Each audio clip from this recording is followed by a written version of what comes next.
behind the microphone. He's playing a song, and when he's not playing a song, he's on the microphone, and then boom! With Jason Ross. No, he didn't. Yes, he.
I know that I tend to, well, I wouldn't say tend to be conspiratorial, but since I'm in the middle of it, I recognize that maybe my emotions would take over the logic in my brain. Am I wrong to, now I'm starting to wonder if it's like someone's messing around?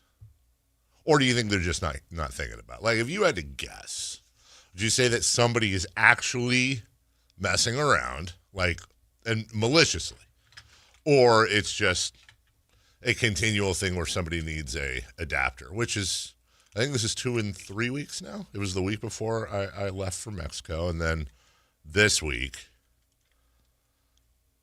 What's your instinct tell you? That someone needs an adapter. Yeah.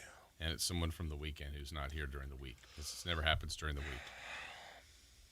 Who is in studio on the weekends? I know Sepp is. I know Kent is. And by the way, this is not in order of who I think it is. I'm just trying to name the shows I'm aware of. Imran's in for the Cards, right? Who else am I missing? That's it. That's it? Those are the 3 local shows? Well, and I guess Kings, but... Yeah. It was. Oh, I think you got it. It was I exactly. think the guy that's doing the pre and post for the Kings is the one messing with you. He looks a lot like Jason. Yeah. It was exactly there yesterday for Kings. We know Marsh doesn't use it. I don't use it. All right. I'm going to Henry send didn't use all right. it. Yeah. Okay, well, I'm going to send an email because I know Sepp and I know Kent really well. I know Imran really well. So I think I could probably, I actually feel like it would be not well received, but received from, I know all 3 of them. I've known Sepp and, Sepp and Ken are like my I always call them my radio uncles. And they always take care of me, or especially my dad, when it comes to the Cal Expo show, the outdoor thing. And then Imran's the nicest guy in the world. I'll send an email to that. I think that's what I'll just send an email to this and be like, hey, look, I'm not accusing anyone, but here's what's happened. And because it's just, it's like insane, dude. It is absolutely insane. And I hate coming in on Monday, when we got all kinds of thing to talk about, and no one wants to hear this. And and then it just absolutely slaps my mood right in the face because it's like, dude, it'd be great is if I didn't have to continually buy new adapters. And again, I guess the deal is just take the headphones with me. You take yours with you, right? I just wish I didn't have to do that. But hey, good morning. How was your weekend? Everybody else does. Takes their headphones? Yeah, I think you're the only one, I think, right? I mean, I feel like I wish I lived in a world where I could just, wrap my headphones up and put them in the corner there. Yeah. and not worry about it. That would be awesome. I don't think that's a crazy thing, but in a world. I watched Interstellar last night with Melissa and Mason. It was our Sunday night movie. Have you seen it, Chris? Yes. Well, you're looking at me because, like, oh, welcome to the party. It's like, how is it taking you this long to see it? I just hadn't. I honestly hadn't. I hadn't. I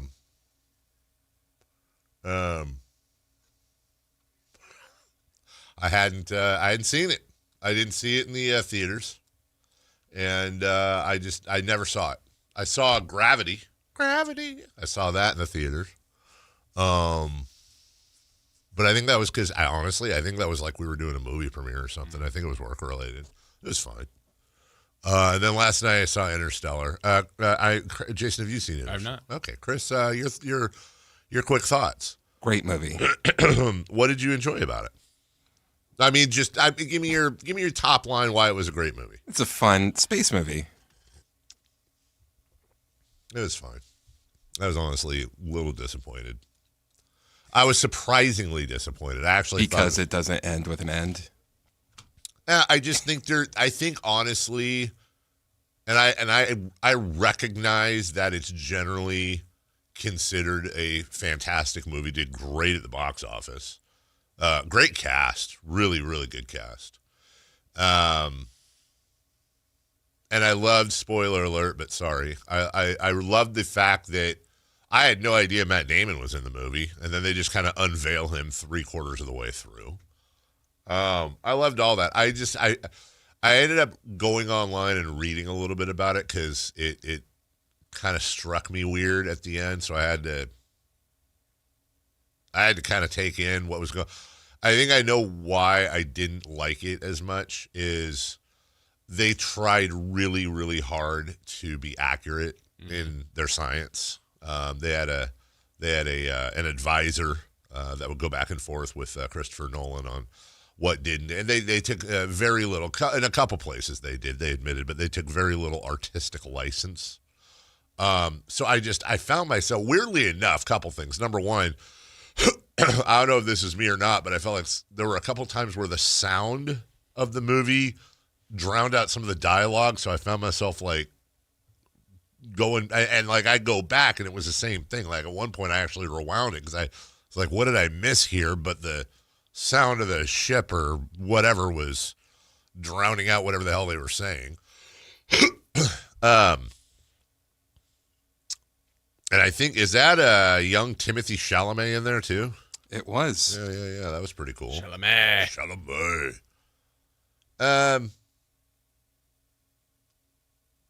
But then towards the end, I was just like, wait, what? Like, okay, so sometime in the future, the world is being taken over by like dust storms.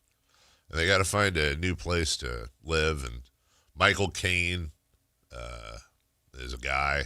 And yeah, and then there's something weird in the daughter's room, and it ends up being coordinates, and they go there, and it turns out, he's a pilot whose wife died, and he's retired, and you got to pilot the ship. They'll see if there's like this real world that we can live on, and there's a wormhole.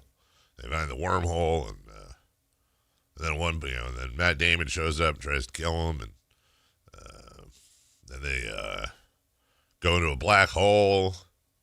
And it's weird, and then he ends up in his library because he's time dimensioning or whatever. That's good. And he goes back and he somehow Morse codes through his daughter's watch these massive telemetry coordinate information from the black hole, singularity, and she figures all that out and saves the planet.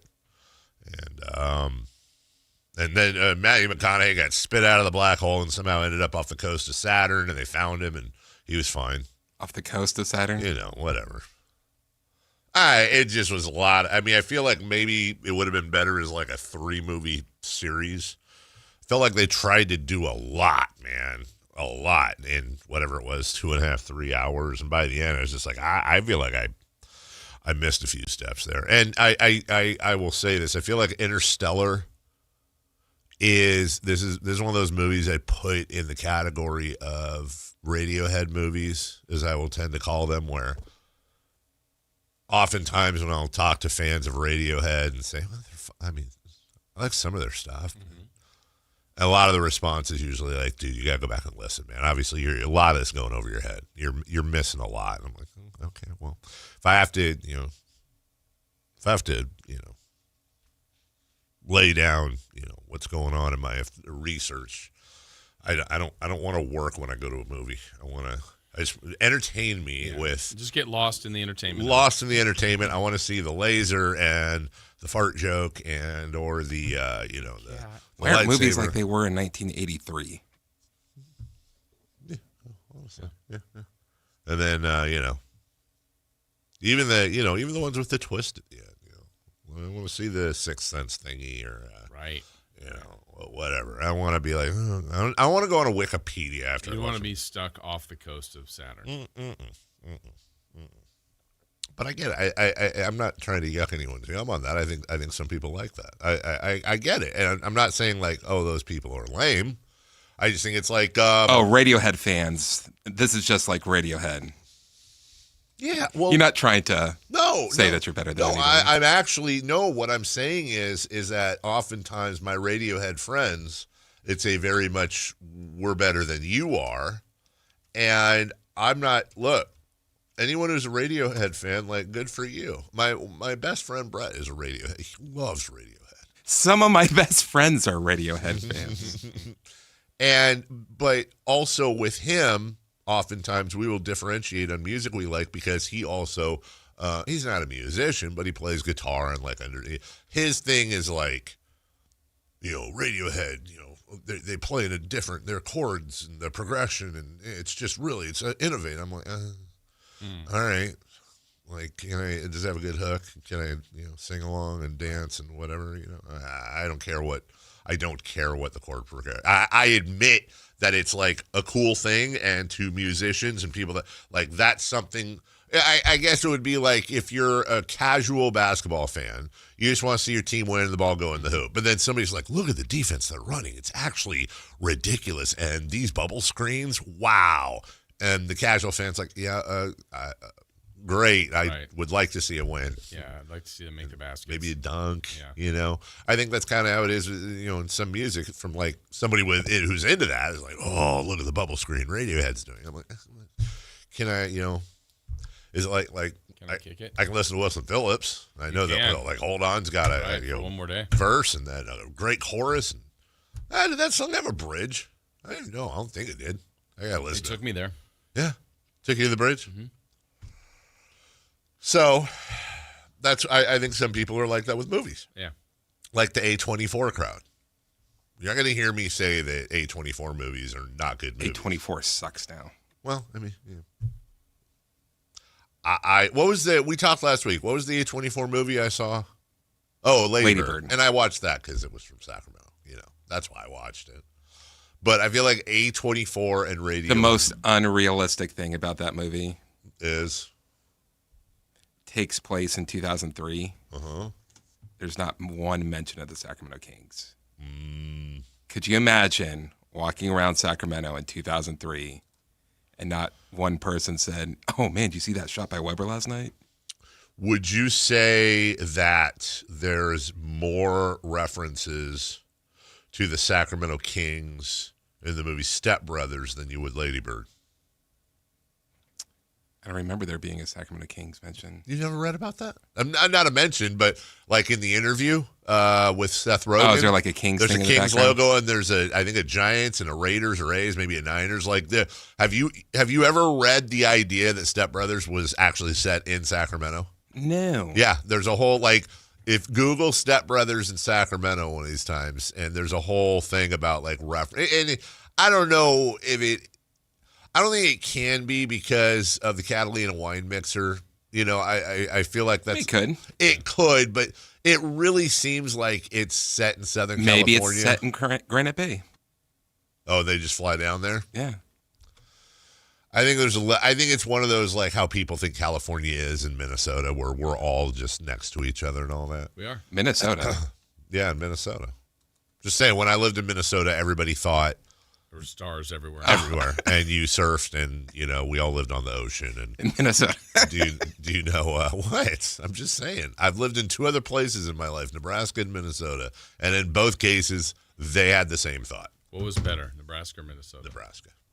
Nebraska was fantastic. Fantastic. It really was. Now, look, here's what's... Retiring in Nebraska? No. Here's what's not fantastic about Nebraska.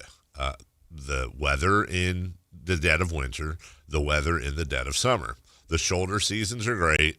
And the fact that, you're not... There's no mountains around you. There's things. There's things that aren't great. The people are so awesome, dude. They're the best people I've ever been around on a consistent basis. They really are awesome people. And wow, this is going to sound really old man, but please keep in mind, I lived there when I was 18 and 19 years old. Yeah. And even back then, I'm a sucker for this stuff. 4th of July, block parties. Close down these blocks. Everybody does a potluck. I'm not saying they don't do that at all here, but it's everywhere I went. I lived in 3 different spots in Nebraska: Papillion, Omaha proper, and a place called La Vista. And they all were the same. Big on block parties, big on neighbory stuff. Every Saturday, the only thing they have is Nebraska football. People put their Nebraska flag out, shut the place down. Everybody has a basement that has an awesome man cave, stuff like that.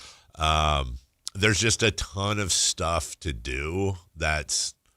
I know that sounds strange because you think there wasn't a lot of stuff to do, but there's always an activity or something. And again, the people are it's the people. They're just super friendly and trusting and kind. It's that when they say Midwestern hospitality, that's a real thing. But that's lost in Minnesota. And when were you living there? 94, 95, 95, 96, 94, 95. And then I lived in Minnesota 97 to late 98. Yeah, Minnesota, it's strange because Minnesota I always felt was more of an East Coast city. Omaha is not a metropolis, even though there's a lot of stuff going on. They got more. It probably felt like New York City after Omaha. Yeah, but I'd been to LA or San Francisco or a couple. It's probably unfair for me to say that because I had never lived on the East Coast, but it felt. The rep on the East Coast for you. East Coast is very, it's just the people are different. They're not mean. They're just I'm doing my thing. And, whatever, don't bother me and get out of my way. And it was far more fast paced. Plus, you have to live a little bit differently in Minnesota because you don't see the sun for about 6 months out of the year and you go outside and die, if you're not prepared. So they have a lot of downtown, they have these little walkways. Yeah. In between buildings. Hamster trails. Yeah. And but they also do things like eat lutefisk. And not on a regular basis, but they had all kinds of festivals and stuff. What? Lutefisk? Lutefisk is the most foul thing I've ever seen, smelled, or tasted in my life. It's not close. If you gave me a choice between eating, and I'm not doing exaggeration here. I'm really not. If you gave me a choice between eating a dog turd and eating lutefisk, I'd have to sit and really think about it for an absolutely long time. See if we can make this happen, Jason. Yeah. And honestly, I test. think in both cases you could hide the taste of dog turd more than you could lutefisk. And then if there's anybody out there who's ever had lutefisk, they're like, no, it's actually accurate. It is absolutely foul. It's a way that, Norwegians or something make fish and they preserve it in lime or something. And at one point, I think it's poisonous. Fish and lime? That sounds pretty good. Lym. Oh. But don't get me wrong. I enjoyed Minnesota, St. Paul to be specific, but it's just not hey, what are you guys doing this weekend? We're going fishing. Really? It's 4 degrees outside. Billy's got a cabin. Oh, okay, let's go to the cabin. The cabin was a 2-mile drive out onto a giant lake. And they put a little hut over a hole in the ice that you go in, and they have heaters, and you put your pole in the water, and you hear ice cracking on a regular basis around you, loud, long cracklings, and you're literally a mile out on a lake. You're not on the bank. You're they say it's 10,000 lakes, and it's more like 13,000. Legit. It's insane. It's normal to them. It's insane that you drive your car out onto a lake and just, I say chill, but No pun intended. And then even the fish you catch are like dumb fish. It's not like trout or salmon or something. It's like pike. Yeah, it's not, I caught a pike. Well, what are you going to do with it? Probably not eat it. Throw it back, whatever. And then everywhere you drive in Minneapolis or St. Paul, like, hey, I'm going to Jason's house. Where's your house? It's on Marconi near Eastern. Oh, okay, well, here we go. I'm going up Marconi to, here's Garfield, the light there. Here's Mission Avenue. And then right before I get to Eastern, there's a lake. There's just a lake right there. And you got to go around the lake and then pick up Marconi on the other side of the lake. And it's like, it's just that. Now, granted, I was in St. Paul when they didn't have Google Maps. Oh, yeah. When were you in St. Paul? 90s. I got there, I think, in November of 96. Oh, you just missed it. What? That's when they filmed Jingle All the Way. Oh, I was there. It was great. And also, I can't really go into this one, but because this one I could get in trouble for. But let's just say I was up late last night talking to my daughter. She had her first sad experience with boys. She was very sad about something. She's just dipping her toe in, and I'm caught in two worlds where she tells me everything and talks to me about everything. Yeah. And I want her to do that because I want to have that relationship, and I'm happy that she feels close enough to me to do that. But also, it's just like, okay. And then what happened? And then what did you say? And anyway, she's just getting started, and she shot her shot, and it didn't go great. I'm sorry, your daddy doesn't own a jet? I can't see you anymore. Exactly. Yeah. And it was one of the maybe the first time in my life where like I have like, okay, if Chris was saying he wanted to do something and I was like, dude, it's not going to work. And then Chris like was building over weeks and I was like, it's not going to work, dude. This is not going to end well for you, Chris. Trust Not me. only is it going to work, it's going to be the best you've ever seen. And he keeps saying, I got it. Here we go. Not to rehab. Imagine last week's Manchester City conversation that he and I had, the argument, right? This is kind of how it was with my daughter last night. So imagine if tomorrow it comes down and it's like Man City's been relegated. They've been fined $100 million and they've been docked to 80 points and they've been sent down to like not even the championship, League One. They've been knocked down 2 levels, right? Right. And I have to and then we come into work the next day and I have to well, you know what? I mean, honestly, you did your best. Mm-hmm. I can't gloat about it at all. I can't even. There's no I told you so's. There's no you were wrong. There's no we should have listened. Right. You can't. That's a terrible position. I mean, I guess it's better than being wrong, but that's a terrible position to be in when you can't gloat over somebody you've been telling things. And I don't mean gloat. I mean this is the same as that? Yeah, well, because I throughout this whole thing, everything that I've told her was going to happen ended up coming to fruition scarily accurately. And that's I'm pretty sure it's just a matter of being an adult versus a kid. Mm-hmm. Like you've seen this stuff before. But then when it happens and she's sad and she's in pain and you're trying to console her, what doesn't work is I told you. That's her mom might do that. Not with her. But she does it with me all the time to the point where if we ever do whatever, and then I admit something, or I'll say, oh, you know what? Turns out you were right about. I told you so. And then I'm like, why do you need a victory lap? You make me not want to ever acknowledge you were right about anything because I get 700 I told you so. And if I told you so, can't do it. Won't do it.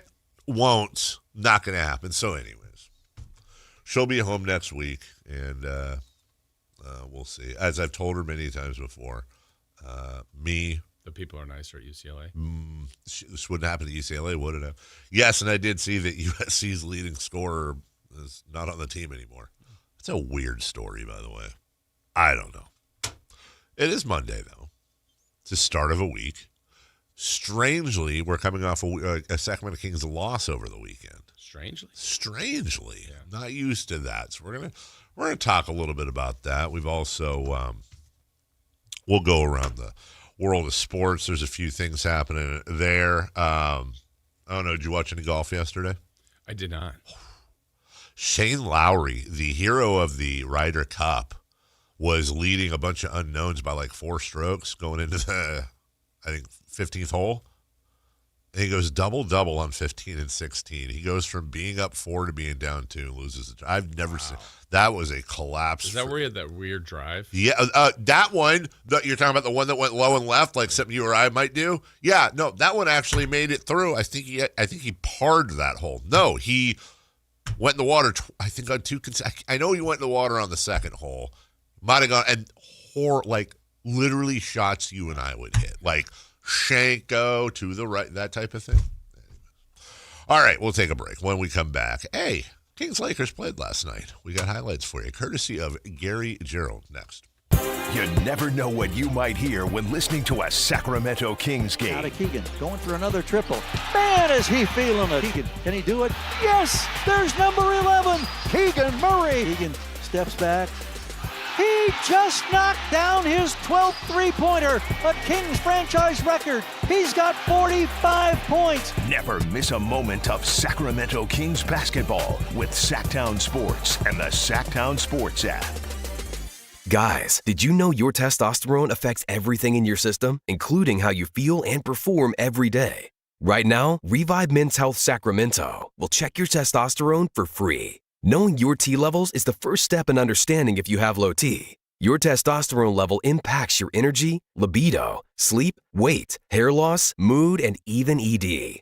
Maintaining an appropriate T level can change your whole life. Most men start to see changes in their hormone levels in their 30s. Experience and results matter. So what are you waiting for? Get your T levels checked today by local, experienced, and trusted men's health experts. They've helped thousands of men since 2011. They're so confident they can help you, they even guarantee it. Call Revive today and schedule your free testosterone test, free exam, and free consultation. Call Revive Men's Health at 916-277-8599. That's 916-277-8599. Or visit ReviveMen'sHealth.com.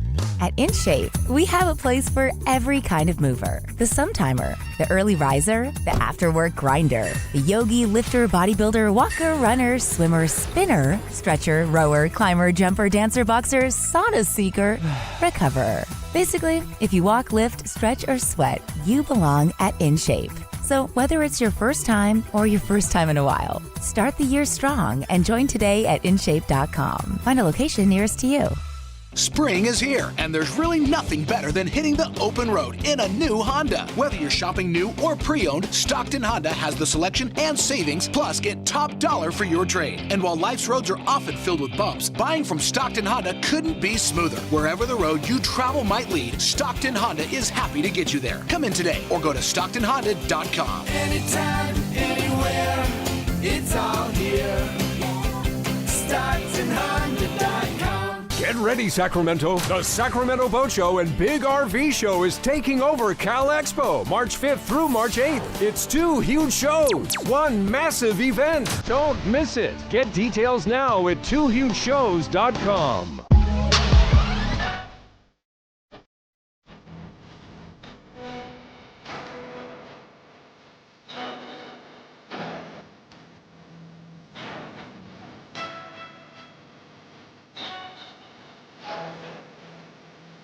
The Carmichael Dave Show with Jason Ross. Call or text at 916-339-1140. On Sactown Sports.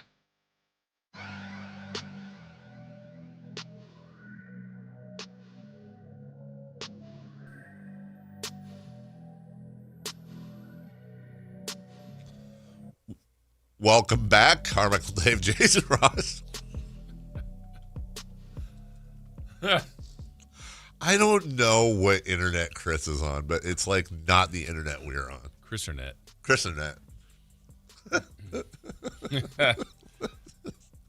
That was funny. That was. What a weird ball. It was just starting with, we wanted to involve him because you and I were on the phone yesterday and we were coming up with, and I won't go into deep detail here, but we were trying to come up with like the Mount Rushmore of like, we only have 20 minutes to promote it.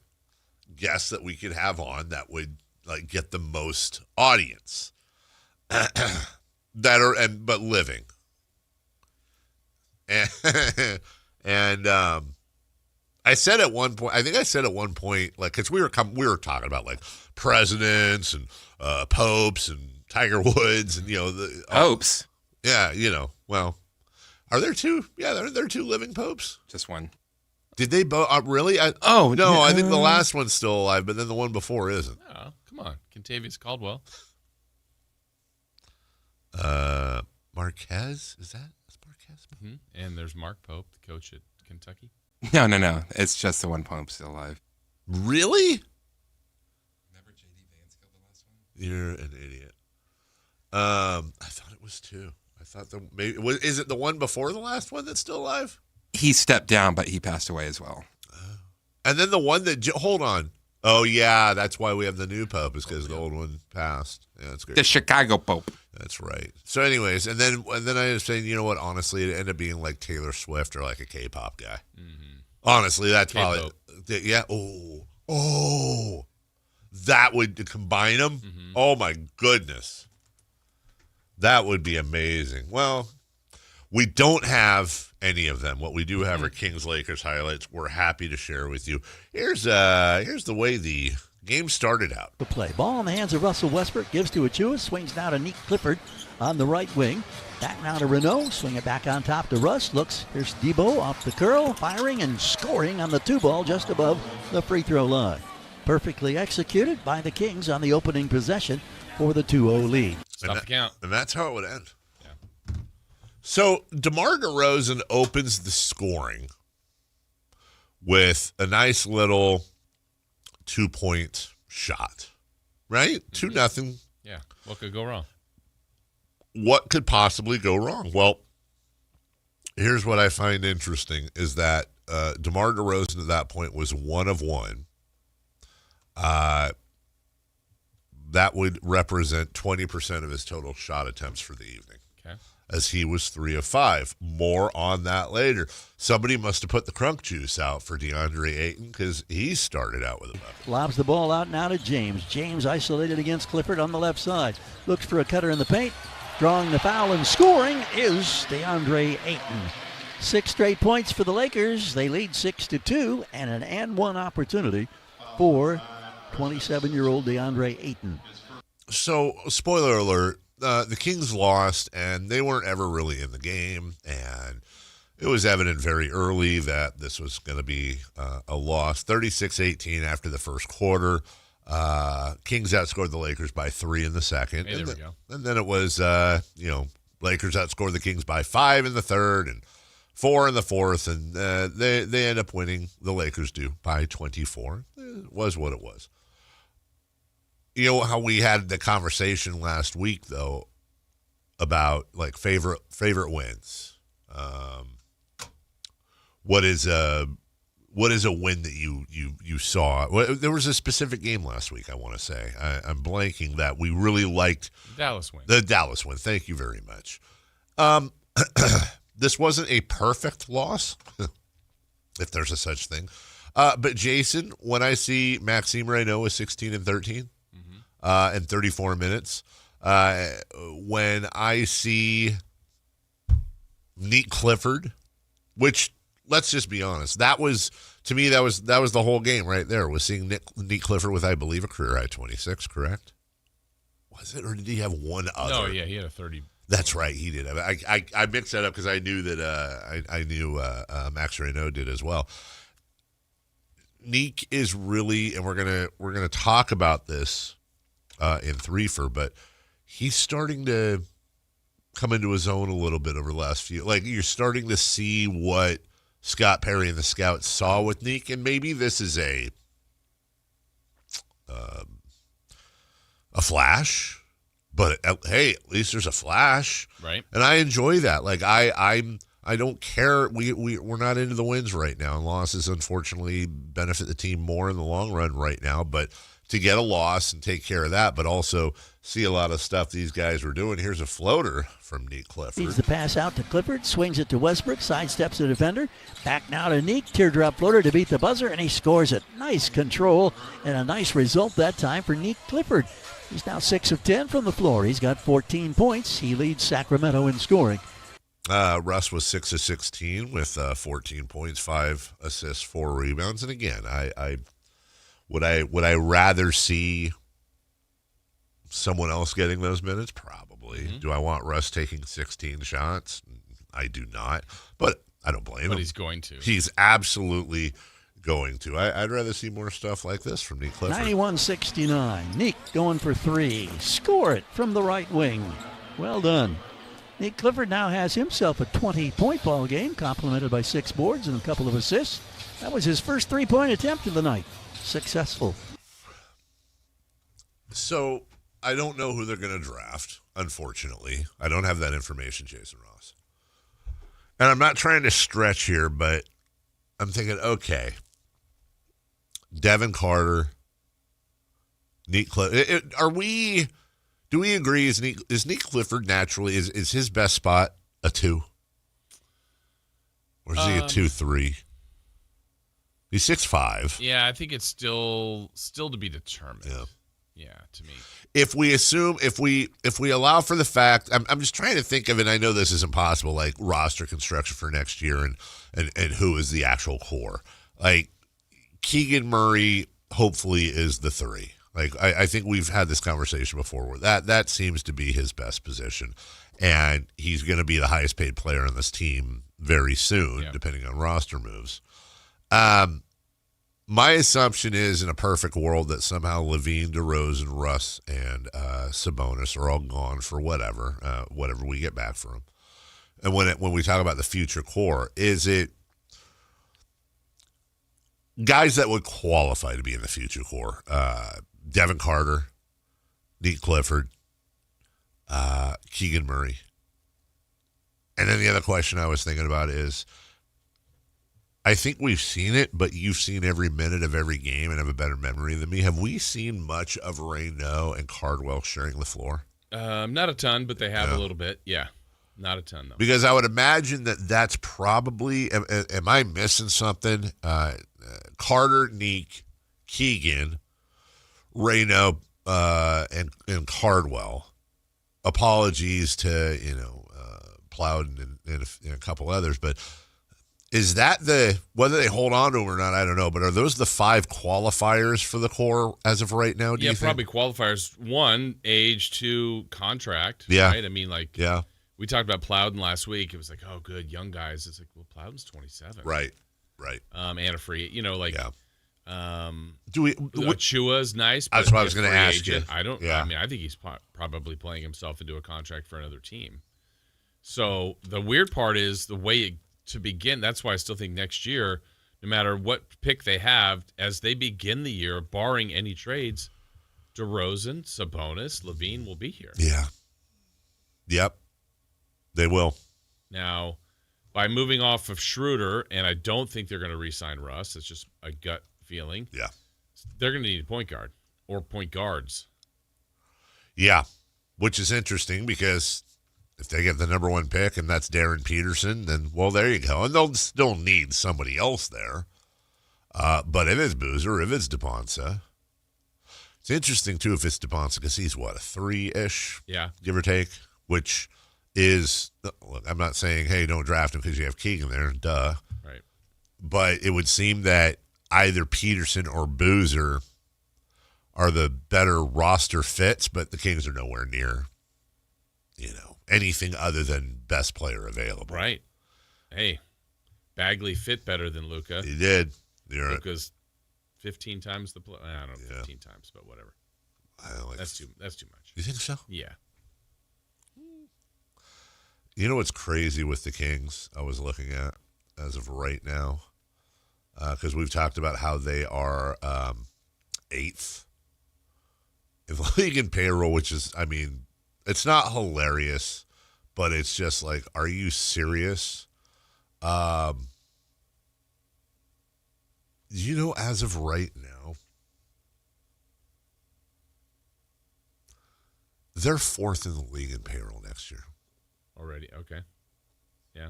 Right now, there are, I believe, 5 teams in the NBA, the Cavs, the Knicks, the Kings, the Nuggets, and the Magic.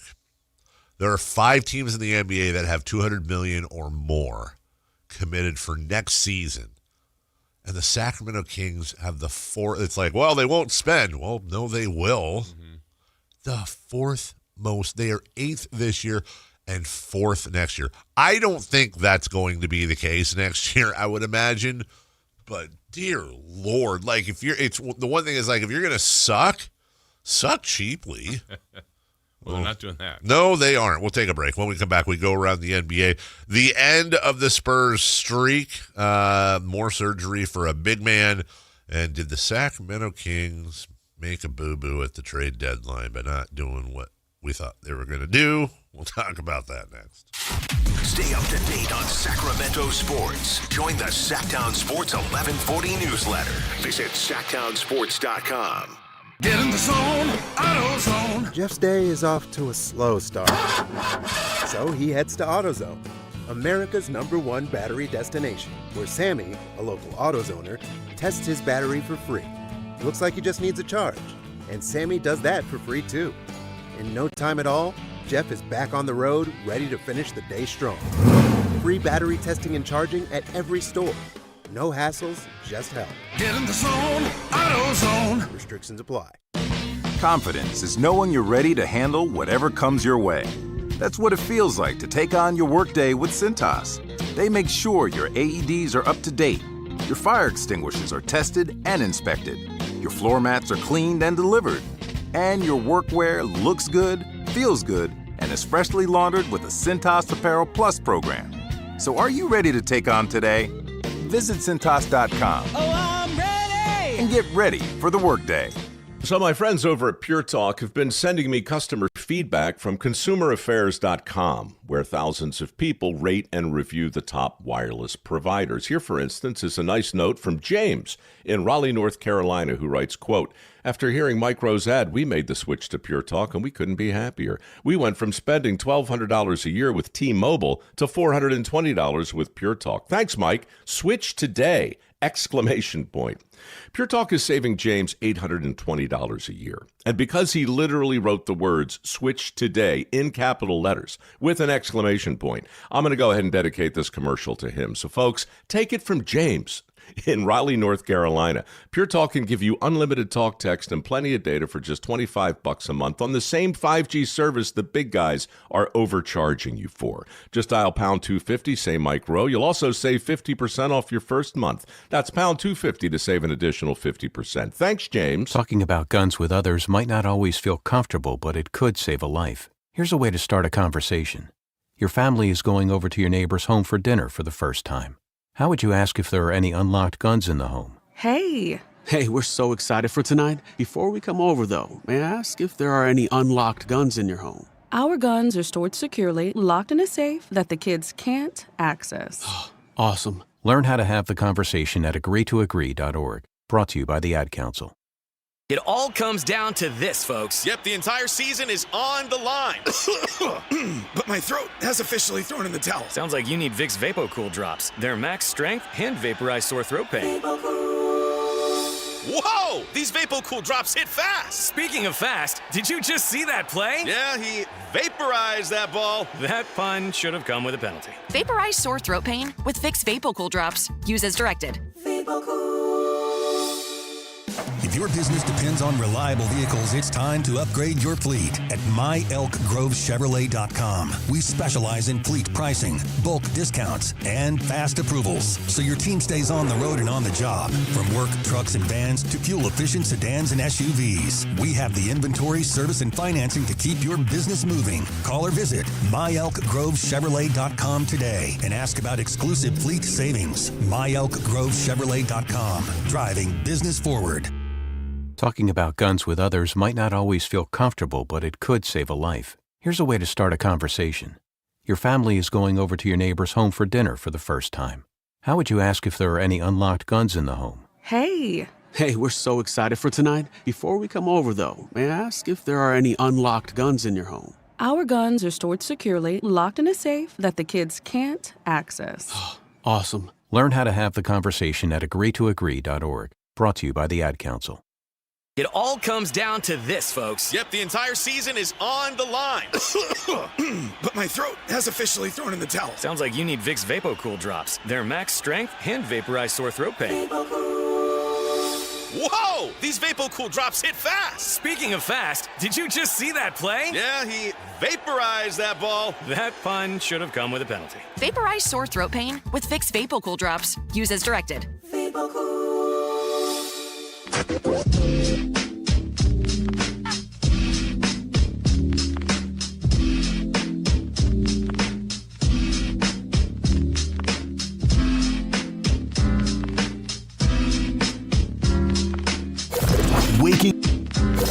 Waking you up with the best in local sports. They just make it interesting, you know? It's the Carmichael Dave Show with Jason Ross on Sactown Sports. That was a remix. Welcome back. I forget what the award show was yesterday. I think it was this SAG Awards or something. Anybody see, if you haven't seen Harrison Ford's acceptance speech for the Lifetime Achievement, give it a whirl. He's always kind of. It does actually remind me of my dad. That is actually a very true thing. He's always been kind of, it's his brand to be kind of snarky, and it's like, is he really an a-hole, or is it what? He's just a huge stoner.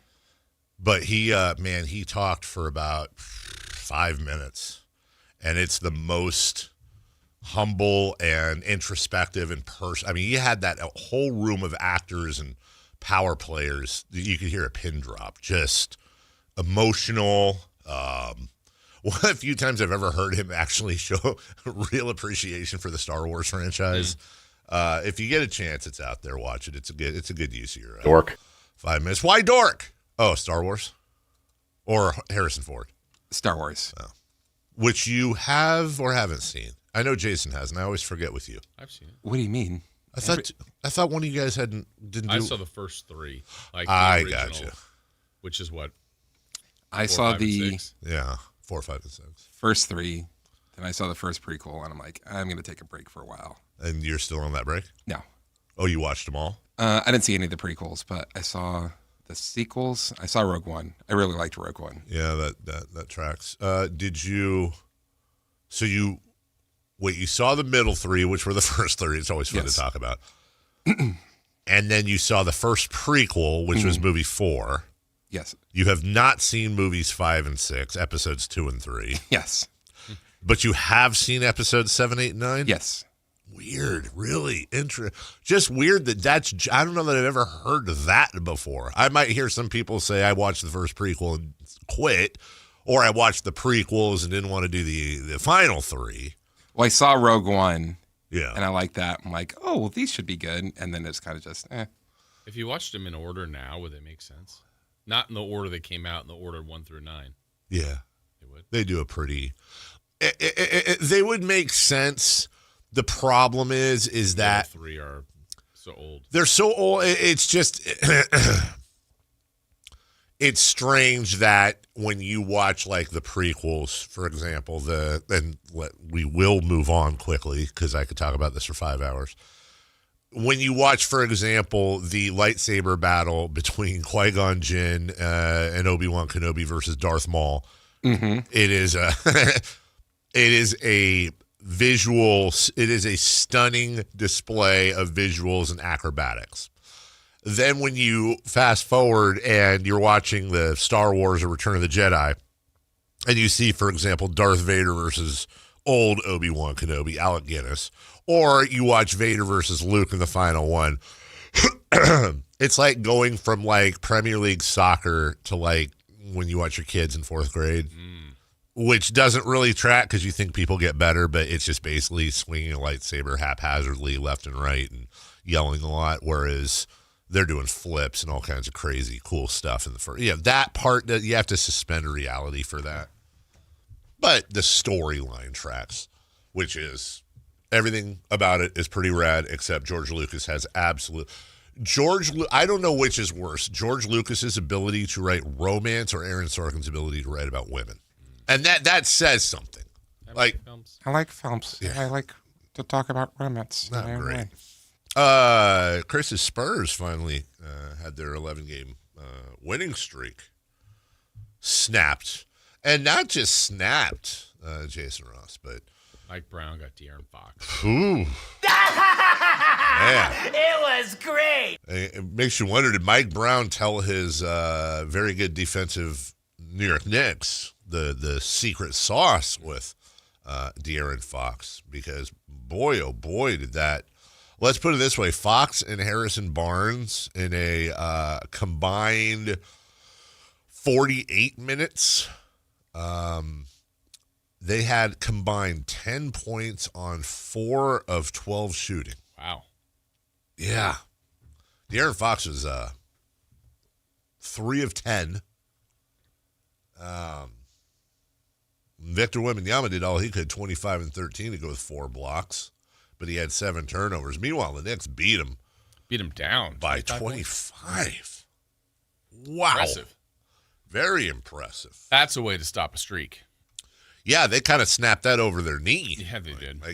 Good luck. Back. Yeah, you're in Madison Square Garden. That's they call that the Mecca Bing of bong. NBA basketball. And yeah, so we'll see. Now all of a sudden, are the Knicks the quiet contender to win the whole thing? Not so quiet. Not so quiet anymore. Loud contenders. 1, 2, 3, 4, 5, 6 players in double figures for the Knicks, including Mikal Bridges and Jalen Brunson combining for 49 points. Zach Edey has missed most of this season, and he is going to have surgery on his ankle. In the latest issue, he has been having bone stress in his left ankle. He went surgery June 10th, expected to make a full recovery, but this is really scary to me and anyone I would think that is a fan of Zach. I'm a fan of Zach Edey just because he's huge. Right. He is 7'3", 305, and I think that 305 might be soft. Mm-hmm. But as was worried about, and by the way, one of the few guys that size that's actually been able to translate it, he has coordination. Yeah. He can move a little bit. He can move a little bit. The problem is he's played 2 years, and this year he has played 11 games. Last year he played 66. Okay.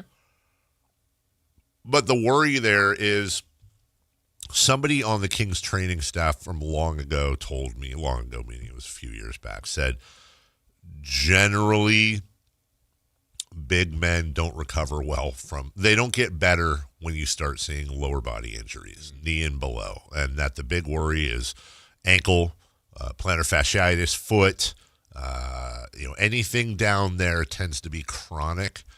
And so the worry with Zach Edey is, and it would be very understandable, is a 7'3", 7'4", 300-pound guy going to start breaking down? I worry that Zach Edey is going to be that guy that. I'm sure Memphis is worried about that. Yeah, and I mean they spent there were times leading up to that draft the year before last where it was like, Zach will probably be a mid to late round first. And he ended up going mid-lottery ahead of the Kings, as a matter of fact. It does make you wonder if he's going to end up being one of those guys we talk about, well, if he was healthy. And, I mean, you've seen so many big men. I mean, even Yao Ming was just he had a Hall of Fame career, but towards the end, just the body just gives out. Yeah, that's what happens with those guys that are – I mean, he's just so massive. Uh-huh. So wonder how far away we are from actual cybernetic implants where they can they go in and they do surgery and Zach Edey now has completely plutonium like feet and ankles, which I think they already do some of that. Like my mom can't go through metal detectors because she's got so much metal in her. But I think it's the ligaments that are the issue.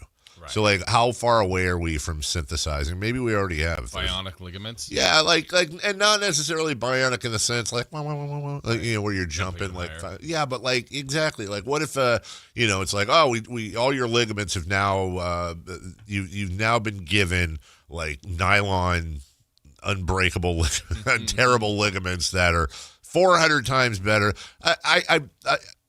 I think that's probably going to be around in our lifetime if it isn't already, and then that opens up like, well, how technologically advanced what am I trying to say here, guys? Is there going to be a day when there is a sports radio topic and a sports TV topic where it's like, well, how much is too much when it comes to technology helping somebody with recovery? Like, when does it become a point, for example, like, I don't know, for a boxer to break his hand 4 times and it gets reinforced with titanium, and now you're hitting people with titanium. Right. Or how long, if they do the ligament stuff, where now a guy added 7 inches to his vertical, is that okay? Or in like 50, 100 years, are people going to be watching the NBA and it's like, the double flip dunk, first time it was pulled off, Yeah. I don't know. In traffic. In traffic, yes. Steve Kerr said on a he said on a local radio show, meaning Bay Area, a few days ago that Kristaps Porzingis, who was long thought to, in fact, he said it publicly, that's why, to have something called POTS, P-O-T-S. And then Steve Kerr went on the show and said, yeah, no, he doesn't have that. Well, in his media scrum yesterday, Kerr said, yeah, that was dumb. I shouldn't have said that. I'm an idiot. I do like that about Kerr, that he has no problems taking credit or telling people he's dumb. Back, yeah. But, like, I'm torn here because on one hand, it's like I'm a big believer in whether you're a player or you or me or someone listening, like, y'all have the right to disclose what you want and not disclose what you want. But, like, what the hell is wrong with Kristaps Porzingis? Like, I honestly just want to know. It's been a year and a half to 2-year problem? Like, yeah. What is happening with this Like, guy? with the Celtics and the playoffs, and the guy just, like, is he okay? And, I mean, I don't know. Do you lose some of that right when you're a player? I'm not trying to be a wise guy here, but we know what they make money-wise. Like, the normal rules of privacy seem to not apply to athletes all the way around. Should that extend to medical? I don't know. It feels morally wrong, but at the same time, it's like, what the hell is wrong with him? We're already into everybody else's personal stuff. Right. Why? I just want to know what's wrong with him. Like, is he going to be okay? I don't know. And speaking of, we'll talk about this later. How do I say this? Good and, I don't want to do a tease with Greg Papa. Good and scary news, and we'll talk about this later, that he is just days away from his bone marrow transplant surgery. We'll talk about that and try to reach out to him before he goes in, because obviously that's a big, big deal for our friend Greg. We'll take a break. When we come back, top of the hour, Three-fer Madness. Did the Kings make a mistake by not acquiring Jonathan Kaminga? Did Demar DeRozan get the memo? And the ballad of Neat Clifford. We'll talk about all that next. Download the Sactown Sports app. Sacramento sports in your pocket. This is Sactown Sports 1140. This is the story of the one. As a safety manager at a manufacturing plant, he does everything he can to keep his coworkers safe. From finding ways to reduce risks to keeping safety supplies in stock. And for that, he relies on Grainger. Grainger offers a broad range of quality products and next-day delivery, so he can always play it safe. Call 1-800-GRAINGER, click Grainger.com, or just stop by. Grainger, for the ones who get it done. Taxes was feeling so stuck. Sitting in traffic, squeezing into a parking spot, all to squeeze in getting tax help during your lunch break. Now Taxes is a TurboTax expert who does your taxes for you, while you go about your day getting real-time notifications about their progress and the most money back guaranteed. Now this is Taxes. Intuit TurboTax. See guarantee details at turbotax.com/guarantees. Only available with TurboTax experts. Real-time updates only in iOS mobile app. Joe Fallon did something smart. He saved hundreds on auto insurance switching to Progressive. With that money, he commissioned a portrait of himself. Does Joe already know what he looks like? Yes. Do guests know what he looks like? Also yes. But not as art. It's Joe's savings, and if he wants to spend it on a velvet painting of himself with a white tiger at his feet, we say, roar, Joe, roar. Switch and see if you could save with Progressive and treat yourself. Progressive Casualty Insurance Company and Affiliates. Spring is here, and there's really nothing better than hitting the open road in a new Honda. Whether you're shopping new or pre-owned, Stockton Honda has the selection and savings, plus get top dollar for your trade. And while life's roads are often filled with bumps, buying from Stockton Honda couldn't be smoother. Wherever the road you travel might lead, Stockton Honda is happy to get you there. Come in today or go to StocktonHonda.com. Anytime, anywhere, it's all here. StocktonHonda.com. Get ready, Sacramento. The Sacramento Boat Show and Big RV Show is taking over Cal Expo, March 5th through March 8th. It's 2 huge shows, one massive event. Don't miss it. Get details now at twohugeshows.com. Guys, did you know your testosterone level impacts your energy, libido, sleep, weight, hair loss, mood, and even ED? And right now, Revive Men's Health Sacramento will check your testosterone for free. They've helped thousands of men since 2011 feel and perform better. They're so confident they can help you, they even guarantee it. Schedule your free testosterone test, exam, and consultation today. Call 916-277-8599. That's 916-277-8599. Or visit ReviveMen'sHealth.com. Get in the zone, AutoZone. Jeff's day is off to a slow start. So he heads to AutoZone, America's #1 battery destination, where Sammy, a local AutoZoner, tests his battery for free. Looks like he just needs a charge. And Sammy does that for free too. In no time at all, Jeff is back on the road, ready to finish the day strong. Free battery testing and charging at every store. No hassles, just help. Get in the zone, AutoZone. Restrictions apply. Oh, could this vintage store be any cuter? Right? And the best part? They accept Discover. Accept Discover? In a little place like this? I don't think so, Jennifer. Oh, yeah, huh? Discover's accepted where I like to shop. Come on, baby, get with the times. Right, so we shouldn't get the parachute pants? These are making a comeback. I think. Discover is accepted at 99% of places that take credit cards nationwide. Based on the February 2025 Nielsen report. KHD HD1 Sacramento, KYMX HD3 Sacramento. From the Power Business Technology Toshiba Studios. This is Sactown Sports 1140. 3 questions, 3 answers. It's Three-fer Madness on the Carmichael Dave Show with Jason Ross. Here's question 1.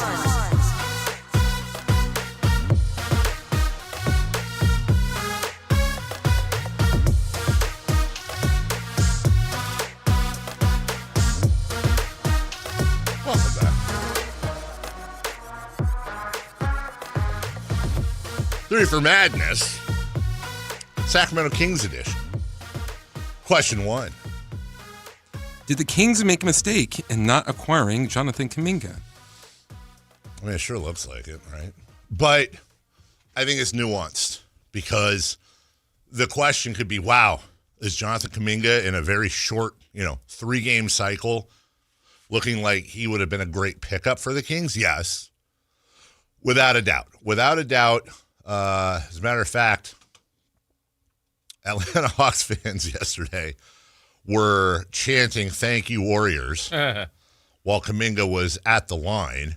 And again, in a very, very short time span, he has scored 27, 17, and then last night 20 points, averaging 7.5 boards, 3 assists, couple of steals, on insane and unsustainable splits of about 70, 53, and 80. Okay. Yeah, that's not gonna hold up.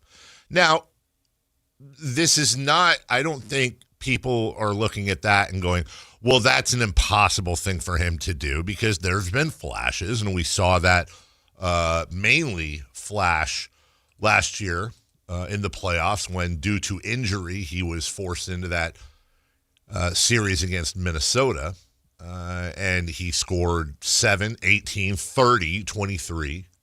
and 26 points after scoring a total of 18 against Houston in the quarterfinals in the first round. But when I wrote the question, was it a mistake? Here's the caveat, I think, Jason. Would Jonathan Kaminga would I be excited to have him on the Kings? Yeah. And is it so far, again, in a very limited sample size? Is he looking like the future potential star that the Warriors kind of buried? Yeah, you can see that. But I don't know that it made a mistake because I don't know what was being asked for from the Kings, and was there a mistake to be made by Scott Perry, or did they ever? We talked about it over the summer. I very much remember it was July-ish, and quite frankly, I feel comfortable talking about this now. Do I feel comfortable talking about this now? Yes, I feel comfortable talking about this. Should I feel comfortable talking about it? I don't know. Okay.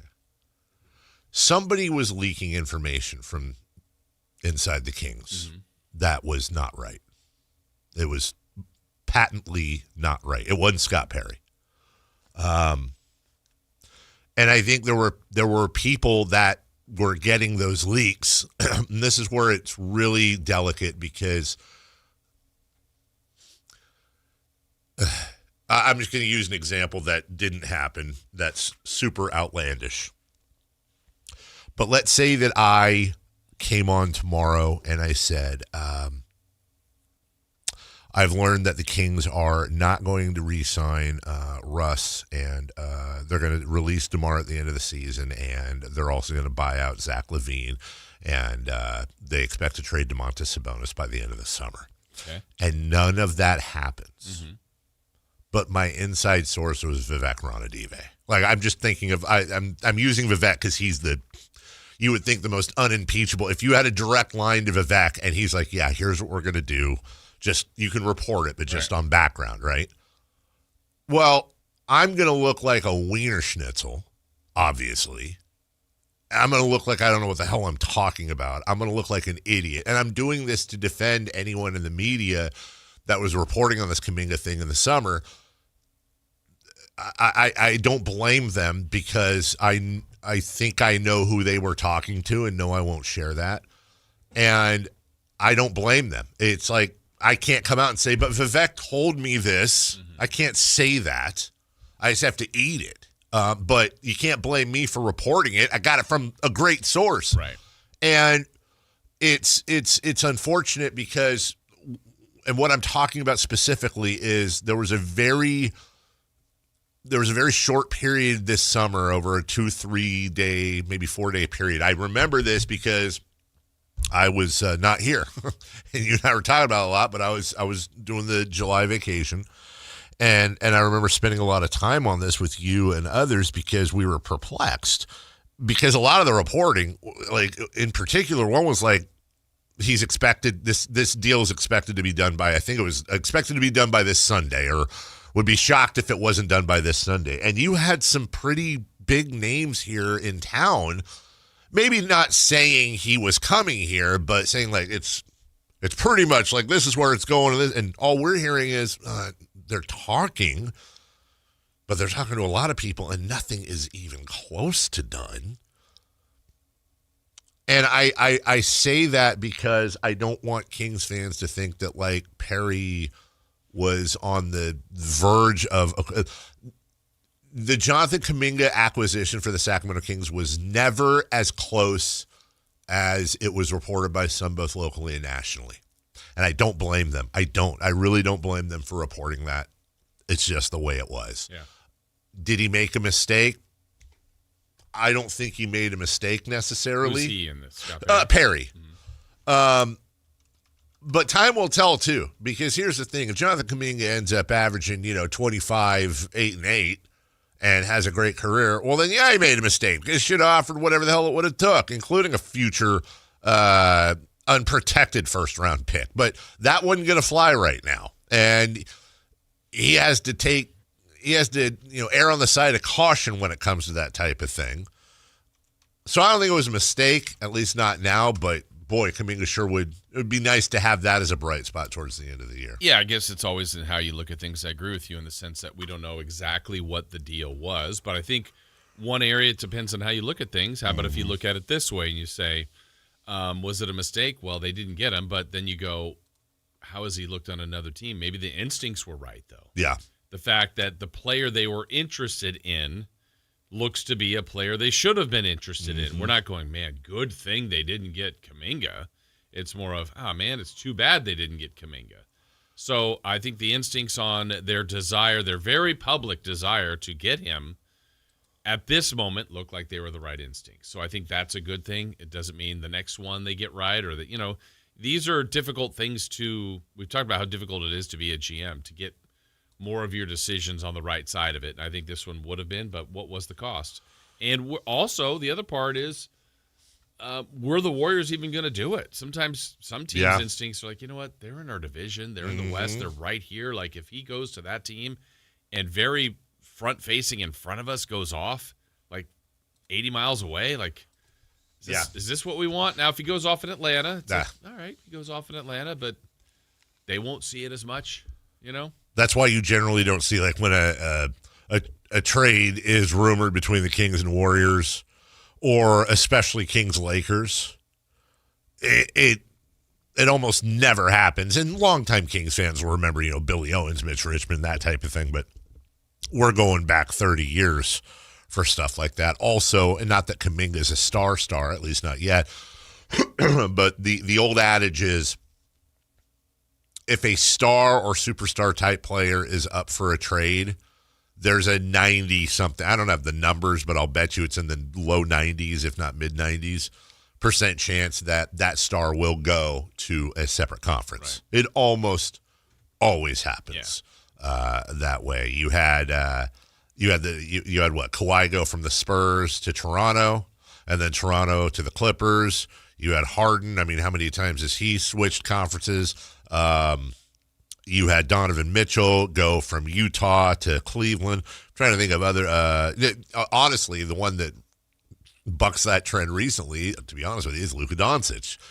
That's damn near unprecedented for that to happen. But again, we know that was, or we think that was a little bit strange. Yeah, but even though that one would be, imagine Luka going from Dallas to San Antonio. Yeah. Dallas to Houston. Yeah, no way. Yeah. Lastly on that, I had to go back and look at the deal.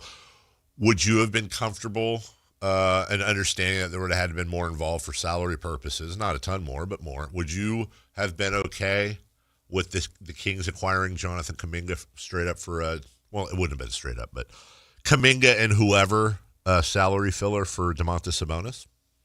I would have really entertained that, yes, definitely. With the Warriors acquiring Kristaps Porzingis for Kaminga and Buddy Hield.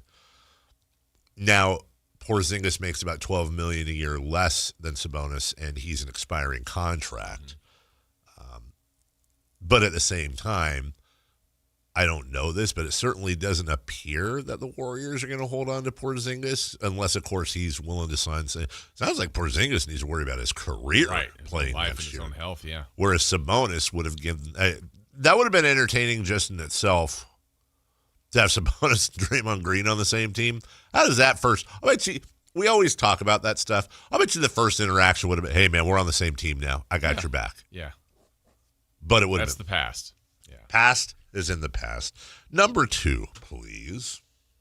Question 2. DeMar DeRozan has taken 15 shots versus dishing out 20 assists over his last 3 games. Did he get the memo? Yeah, I think he did.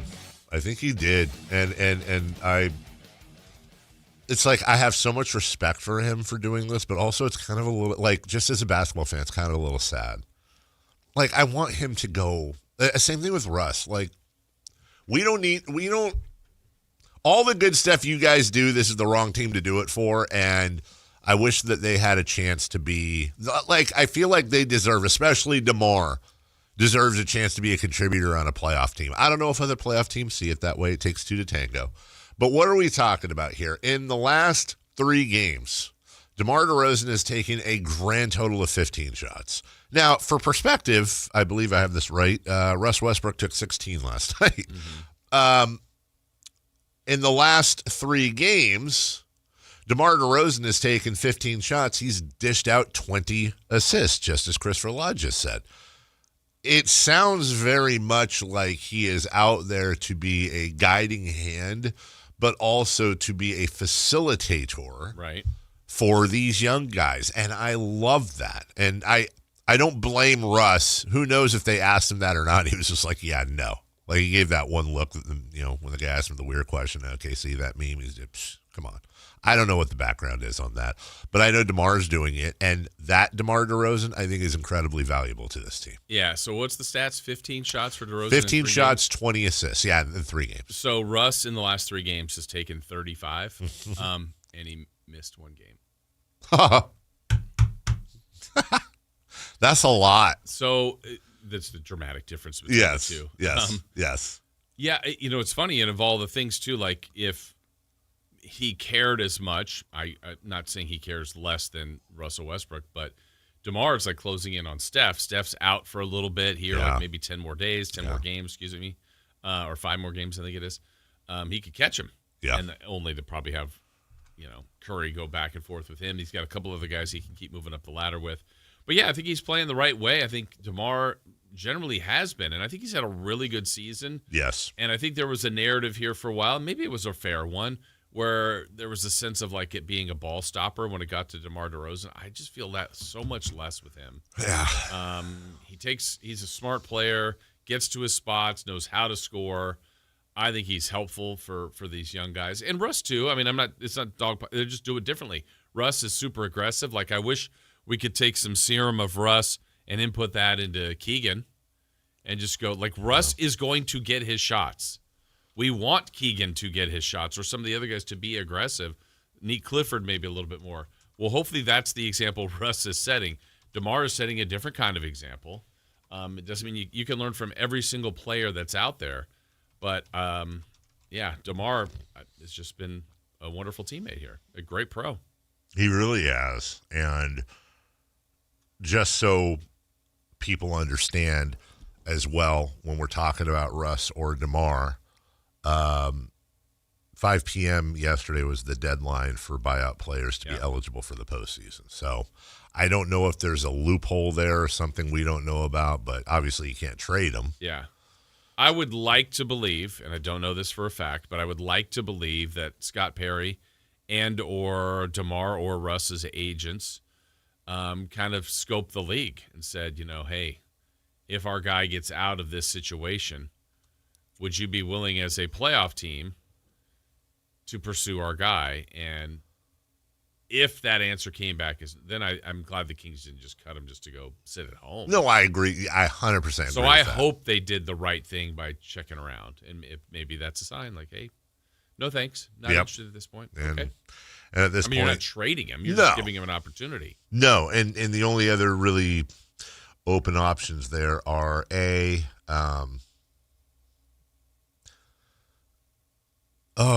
DeMar has a shoulder splinter and he's out for the year, and Russ has a face contusion. I don't know. Or it's actually funny in all this conversation with tanking. A lot of people forget the year that the Oklahoma City Thunder said to Al Horford, why don't you just go home? Yeah. Why don't you just go home? I mean, that's so under the radar. Right. Why don't you just go home for the rest of the year? We'll enjoy yourself. We'll keep paying you. You don't need. Which, by the way, Al Horford, like a consummate good locker room guy, veteran presence, and it really sounded like Al Horford was pretty much done. No, he wasn't, and he is still in the NBA and had several years of incredibly productive contributions for the Celtics and others. Number 3, please.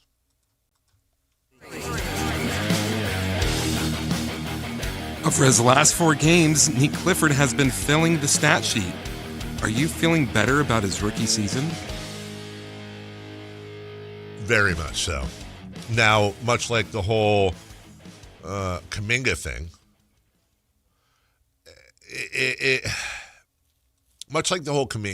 it's a short sample size. However, you have to.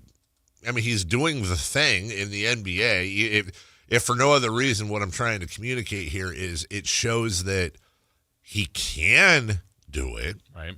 That he has the ability to do these things. Really, what kind of got him going was the amount of steals that and this is not an isolated incident. In the entire month of February, a guy averaged 2.1 steals a game, including having 6 versus Memphis and a bunch of 4 versus Houston. Remember, he had 10 in a 2-game span.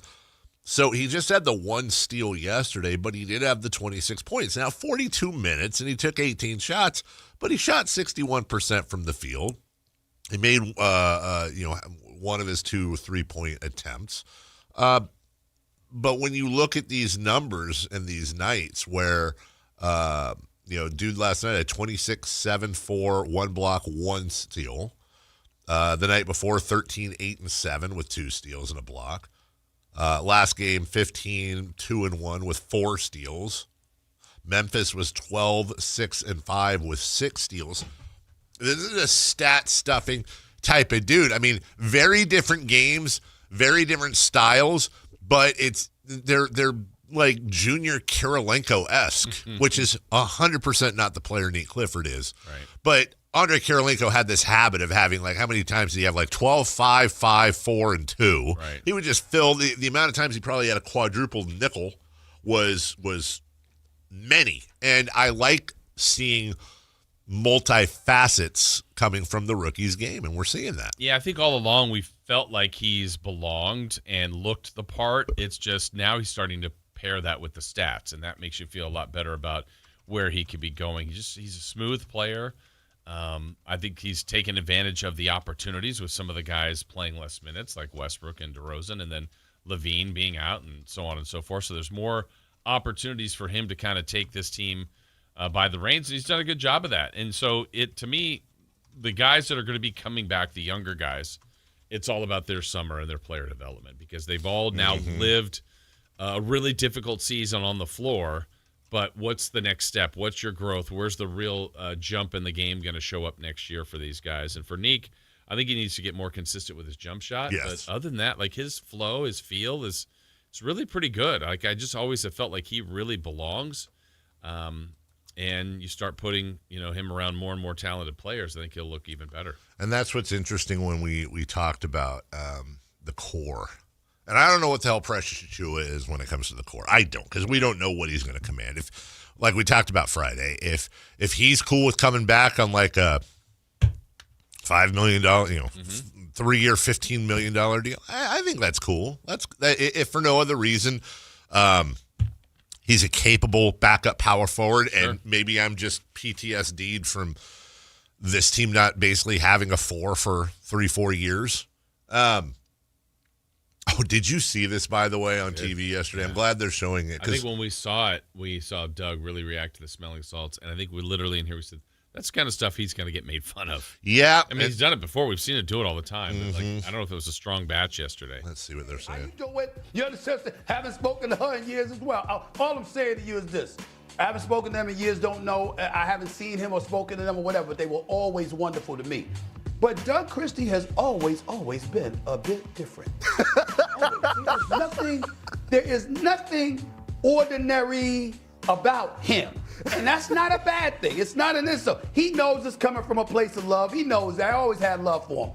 But he different.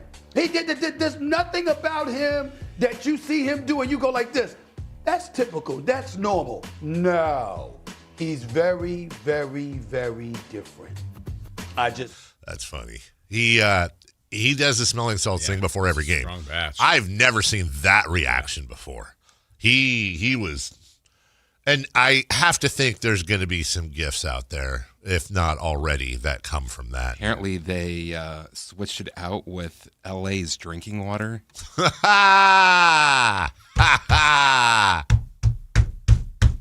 I'm here for that. Dave loves LA. Dave loves it. You know what? I'm not here for that anymore. I tried to give you some love and credit your funny joke, and you stabbed me in the back. Where? What? Stab me in the back? Did I say that right? Yeah. We'll take a break. When we come back, hey, the Kings are in tank mode, though, sort of. And you deserve an update as well. Let's see what the other teams are doing and what the Kings are looking at strength of schedule-wise. We'll also do a mock draft, and by that meaning, we'll run the Tankathon meter. Let's go, baby. This is the one. This what is was the one last that really time? counts. Have we done it where we got one the first time? No, not once, have we? Today's the day. Is today the day? Jason's calling his shot. Find out if he's right next. The San Francisco 49ers play on Sactown Sports 1140. Touchdown, 49ers! Every game on your number one sports station. Don't miss the action on your local sports leader. Sactown Sports 1140. Power Business Technology is proud to be a 100% independent, locally owned and managed Toshiba copier dealer. Local ownership cuts out the red tape, allowing ourselves to never be too busy to personally answer the call when our clients need us. Recognized for excellence in service execution, training, and customer service, we're proud to be named a Toshiba ProMasters Elite dealer since 2021. Contact us today for all of your business printing needs at 844-POWER-BZ. That's 844-769-3729. Or visit us at powercopiers.com. When you take the time to shop at Folsom Lake Honda, there's one thing you'll always find: happy people ready to serve you. As a family-owned and operated dealership since 2009, customer service is our #1 priority. Our customers love doing business with us, and you will too. Looking to own or lease? During the spring sales event, drive a brand new Accord or Civic. Visit us today at FolsomLakeHonda.com, your one-stop Honda shop. Folsom Lake Honda, yeah, your one-stop Honda shop. There are many reasons to choose Gonzalez Law Offices. As a dedicated trial lawyer with an undefeated record from 2016 through 2019, and you'll know that no case is too big or too small. Due to his success, hard work, and commitment to excellence, attorney Jonathan Gonzalez has been listed in Super Lawyers Rising Stars, as well as in the top 40 under 40 list by national trial lawyers. You can find Gonzalez Law Office online at saclegaldefense.com or call him at 916-304-9187. Gold demand is skyrocketing to record highs. As more Americans rush to preserve their savings, will there be enough gold? I'm Dr. Ron Paul, and I believe physical gold is the only way to truly protect your 401k or IRA savings. Gold offers tangible security that can't be tracked, stolen, or inflated. That's why I strongly advocate for gold IRAs. To learn more, text the word SECURE to 989898 now. Birch Gold Group will send you a free info kit on gold IRAs. Birch Gold is the only gold company I trust, and their thousands of great reviews prove I'm not alone. So don't wait another second. Protect your retirement savings today and see how easy it is to move your IRA or 401k into physical precious metals. Text SECURE to the number 989898 for your free gold IRA info kit. Again, SECURE to 989898. Message and data rates may apply.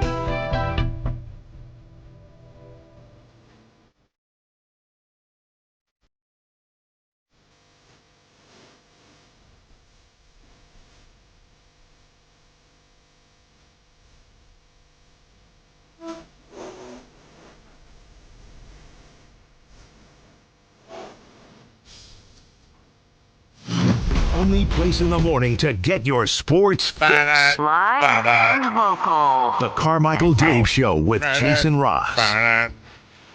I just think this is interesting real quick, apropos of absolutely nothing, because we were just talking about him.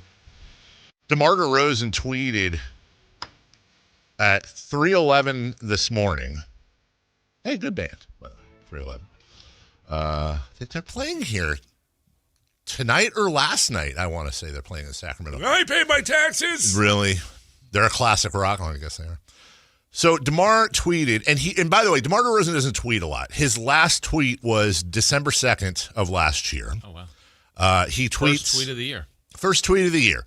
And by the way, if you go through DeMar DeRozan's Twitter timeline, which I briefly did, they're almost all like, hey, here's a charity thing, or here's my book, or here's highlights of me, in summer league, or a summer run down in LA or something. It's not like he doesn't tweet a lot of personal stuff. It's, if you get my drift. Anyways, so here's his tweet from this morning, early this morning.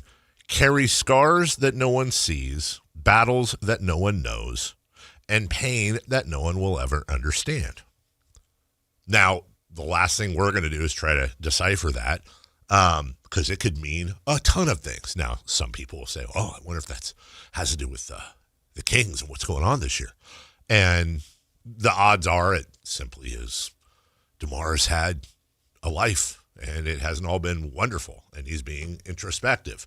Just interesting that he'd tweet that. And the only reason I'm really bringing it up is just there's another option there, which is he's going through something right now. And again, speculation is dangerous. I think the safest thing to say is if he's going through something right now, I hope it's okay, because it's bigger than basketball and life matters more than that. And I hope everything is okay. We were just talking very kindly about DeMar in the last segment. And say what you want about anything about Demar DeRozan, but he is the consummate teammate, consummate pro, consummate mentor, and his reputation is unimpeachable around the league and from anyone who deals with him. So anyways, hope all is well there you go. With Demar DeRozan.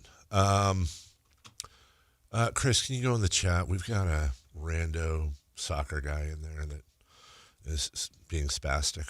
Hey, happens.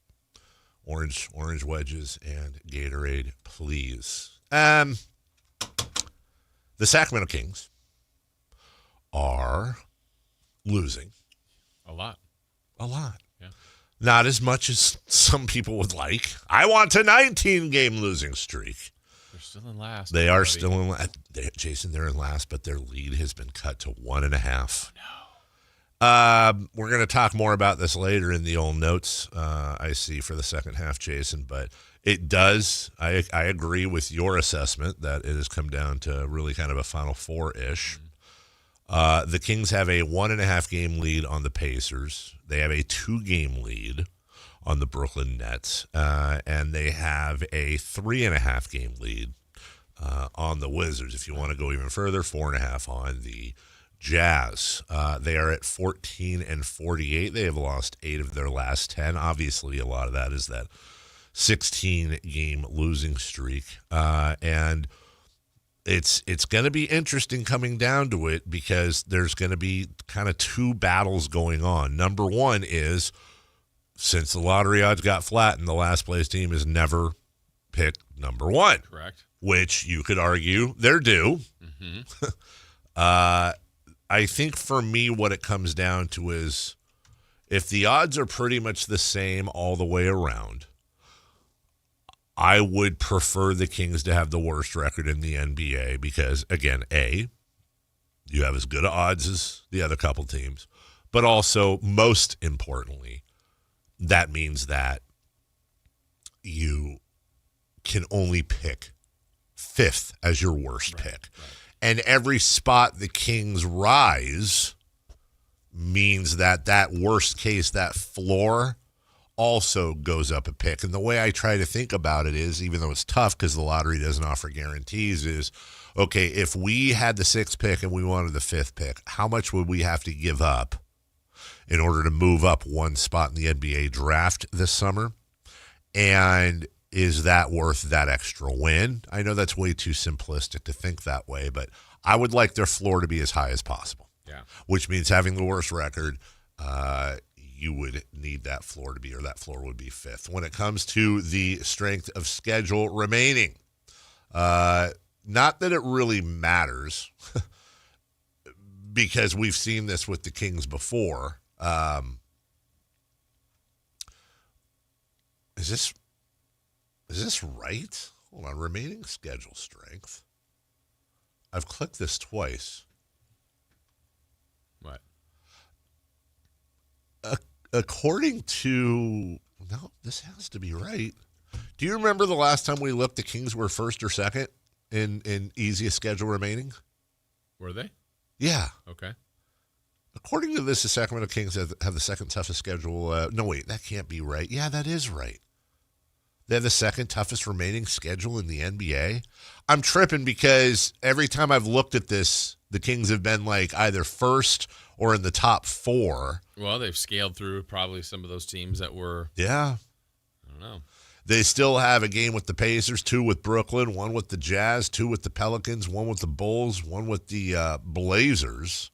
Their toughest matchups remaining according to this, the Spurs, Toronto, the Suns, and Sixers, along with the Magic, 1 each, and then 2 to the Warriors. That just seems weird to me, but okay.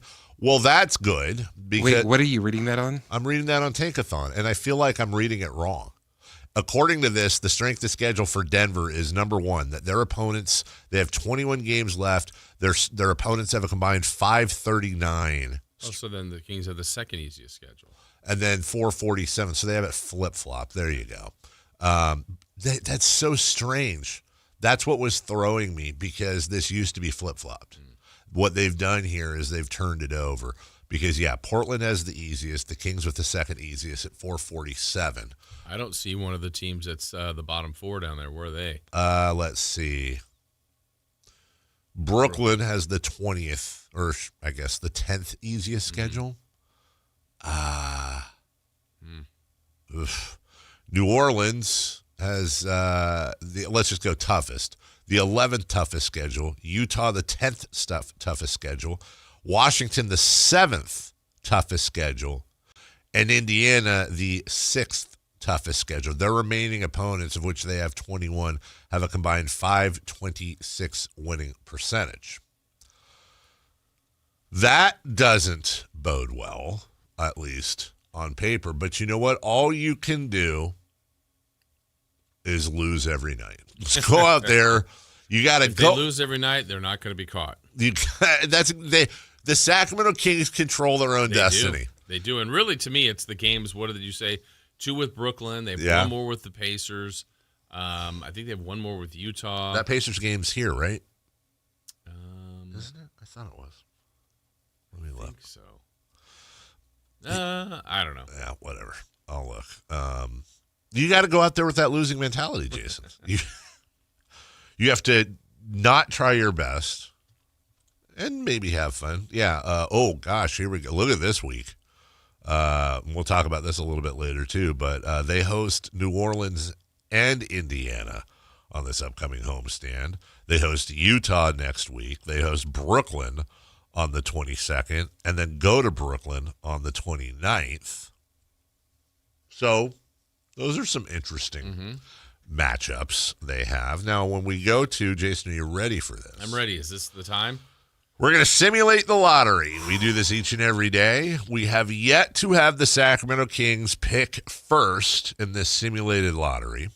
However, Jason Ross has called a shot. Yeah, this is the time. This is going to be the real situation of the draft lottery come May. All right, I will be picking for Memphis today. I'm picking for the Kings. You're picking for the Kings? Jason's feeling himself. Hello. Please go ahead. Let's start the lottery. The lottery is going in. Stop. Yes. Called my shot, You baby. called it.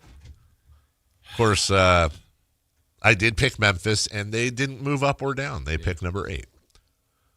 Well, I picked the Kings. Where'd they go? The Sacramento Kings fall 4 spots to number 5. And they draft Kingston Flemings out of Houston, point guard. Who went up to 3rd? The Dallas Mavericks moved to 3rd and get Cameron Boozer to go with Cooper Flagg, couple of dookies there. The Hawks from New Orleans get A.J. DeBonsa, which would make them a real problem now. And this would be interesting. And the Pacers get Darren Peterson, and they'll have a let. I don't want this to happen. But let me just say, as an NBA fan and a little bit as a Kings fan, that would be quite interesting because they're going to get Halliburton back next year, who is a point guard. Darren Peterson is a point guard. I imagine. Is Peterson officially a point guard? I think he's actually. He's a combo. So I'm guessing that they would go Halliburton Peterson in the backcourt. It would be very interesting. Or what? Or trade one? You could trade Halliburton for who? DeMontis Sabonis? No, just whomever. I'm just thinking like he's got a pretty big contract. Yeah, it would be a pretty big contract in Wisconsin. It would be interesting to see how the Pacers would handle that problem as opposed to how the Kings handled that problem. Like, do they offload one of those guys in order to, in 2 years or within, to fill a void, or could they actually make that backcourt work? Like, look, we've seen great backcourts before where you had two super studs. Most notably, probably the greatest backcourt of all time would be Steph and Clay.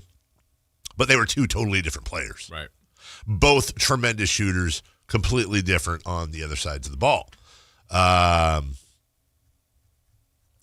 don't know how Indiana would handle that. And all I could hope is that Kingston Flemings is actually the best player in the draft. Mikael Brown Jr. going 6th to the.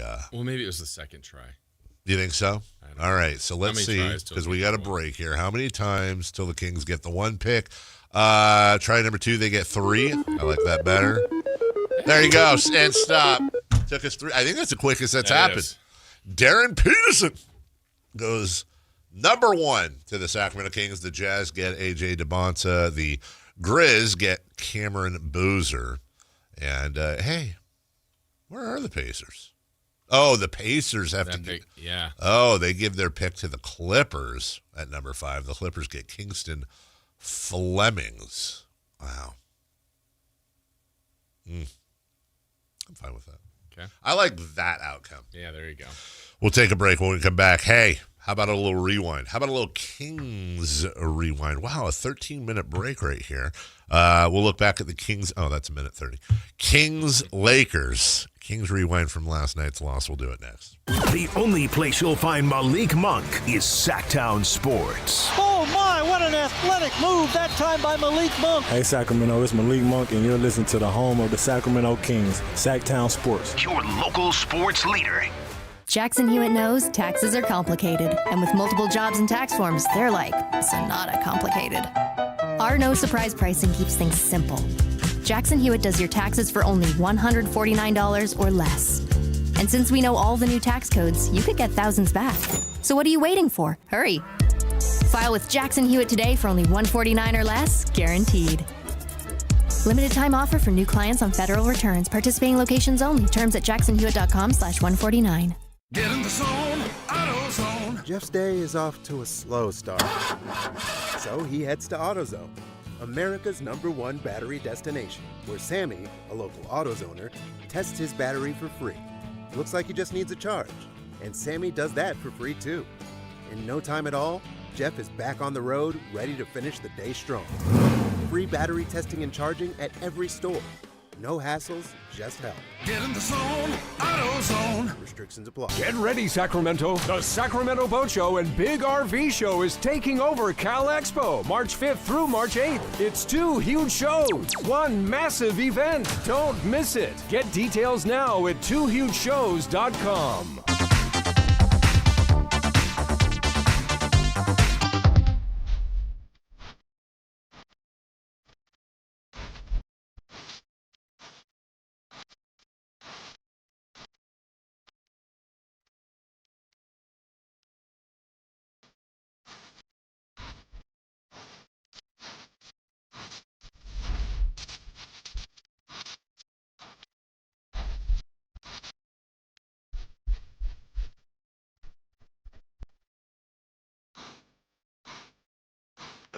Welcome back.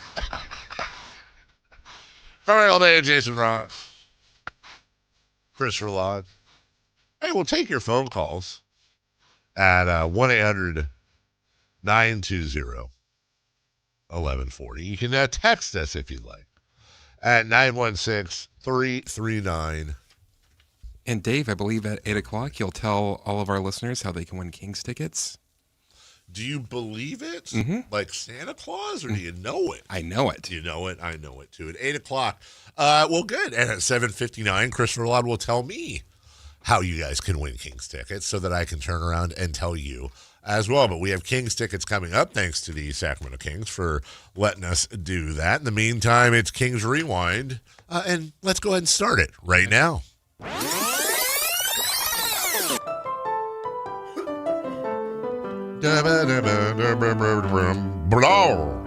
The Kings' road trip, well, it wrapped up last night in Los Angeles as the Kings faced the Lakers for the final time this season. Dave loves L.A. Dave loves it. No, he doesn't. God.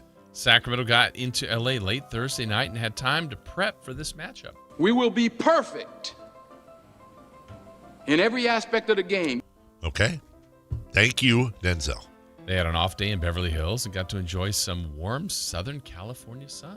You know where to find me. Oh, don't say Living in Beverly Hills. Dude, it was like 92 degrees in L.A. On Thursday or Friday. Weekend here. That's crazy, yo. The Lakers were playing the second night of a back-to-back after they beat up on the Warriors on Saturday night. No, they're so big and Stop strong. Stop it, Mr. Burns. Pretending you're scared of us, please now. Stop it. Well, the Kings opened the game by winning the jump ball, and Demar DeRozan knocked down a straightaway two-pointer to give the Kings a 2-0 lead. Yeah. That would be the final lead of the game for the Kings. Why must you turn my office into a house of lies? Sacramento proceeded to miss their next 7 shots and trail by as many as 20 points in the opening quarter. What the What the If the Kings, I thought there was one more. If the Kings weren't missing shots, they were turning the ball over to the Lakers, who took advantage of that and led 36-18 after one quarter. Tell me why you can't hold on to the ball. Come on, Mr. Billy, answer a question. Well, the first quarters included number 77, Luka Doncic, who scored 12 points. Well, the first quarter stars, I should say, included number 77, Luka Doncic, who scored 12 points in the first 12 minutes. 55 burgers, 55 fries, 55 tacos, 55 pies, 55 cokes, 100 tater tots, 100 pizzas, 100 tenders, 100 meatballs, 100 coffees, 55 wings, 55 shakes, 55 pancakes, 55 pasta, 55 peppers, and 155 taters. Jeez, that's a lot. That's a lot. By the way, after Kings Rewind, we do have a Monday motivation. Oh, good. Okay. Job, Harry. The last time the Kings were in L.A. to face the Lakers, Luka was involved in a bizarre post-game situation with then-King Dennis Schroeder. Flappy, bappy, wait. That incident got Schroeder a 3-game suspension, but also a fan for life in Christopher Laud. You'll always be with me. Change the game without even knowing. And you'll always be my brother. The second, I just visualized that interaction between Isn't it great? The second quarter saw the temperature rise between both teams as first Malik Monk picked up a technical foul. I'm going to lose my freaking mind. Later in the same quarter, Russell Westbrook also received a tee as he was feisty. What the hell? Russell Westbrook? By halftime, the Kings' deficit was 15, and it was feeling like this was just wasn't going to be the Kings' night. So I want you all to listen up and listen good. Let's get the F out of here. I mean, there's an exit near the showers.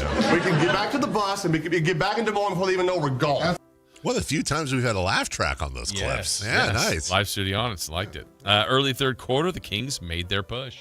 Push it good. Push it real good. None of those work, by the way. We have 3 remotes and 2 televisions, and none of the remote. Do we have a working remote in there? But it's a process. It changes both channels together. Sacramento got it to within 10 points in hopes of making it a game down to the wire. Now we're starting to roll, boys. That proved to be just hope as the Lakers clamped down and grew the lead right back to 20. Now, we are f***ed. Yeah.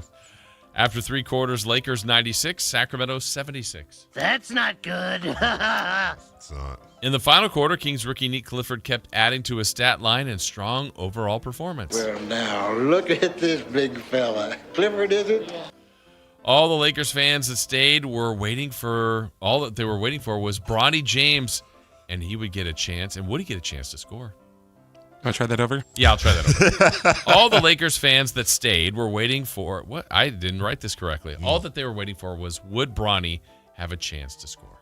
Daddy, I want to play in the game, Daddy.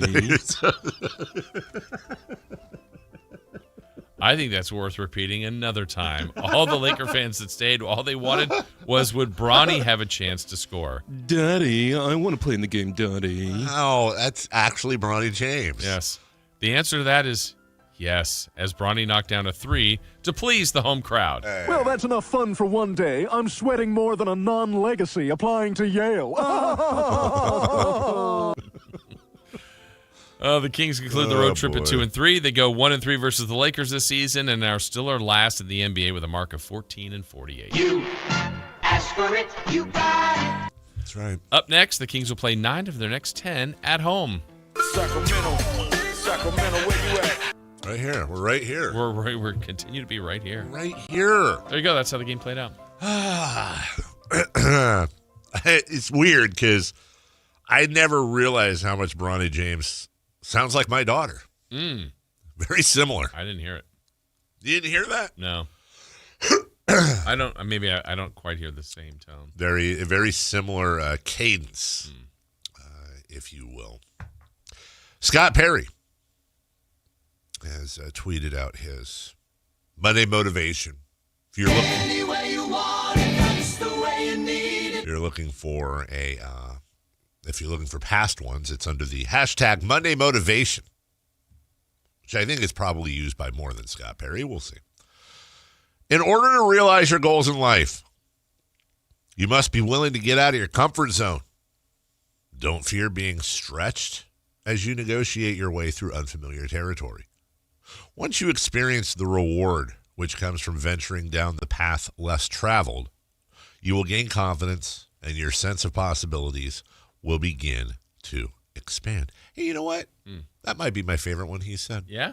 That's actually really, really... That one landed the best with you? That one really, really landed. Yes. Way to go, Scott Perry. Here's a Monday motive. I actually clicked on the text on the hashtag. Uh-oh. Oh, so these are These others. are other Monday. This is not Scott Perry. These are under the hashtag of Monday motivation. No, not Scott Perry. Not Scott. Not Scott Perry. No, not. Tired of being fat and ugly? Now just be ugly. 24/7 gym memberships available for $20 a month. So they're saying, you can't do anything about how you look, ugly-wise, but we can make you less fat. That's motivating. Here's one. No fear, no limits, no equal. Okay. Not a lot of, it's mostly just gifts. Okay. Well, those can be motivating. You have to accept whatever comes, and the only important thing is that you meet it with the best you have to give. Hashtag Monday motivation. I think Scott's still winning so far.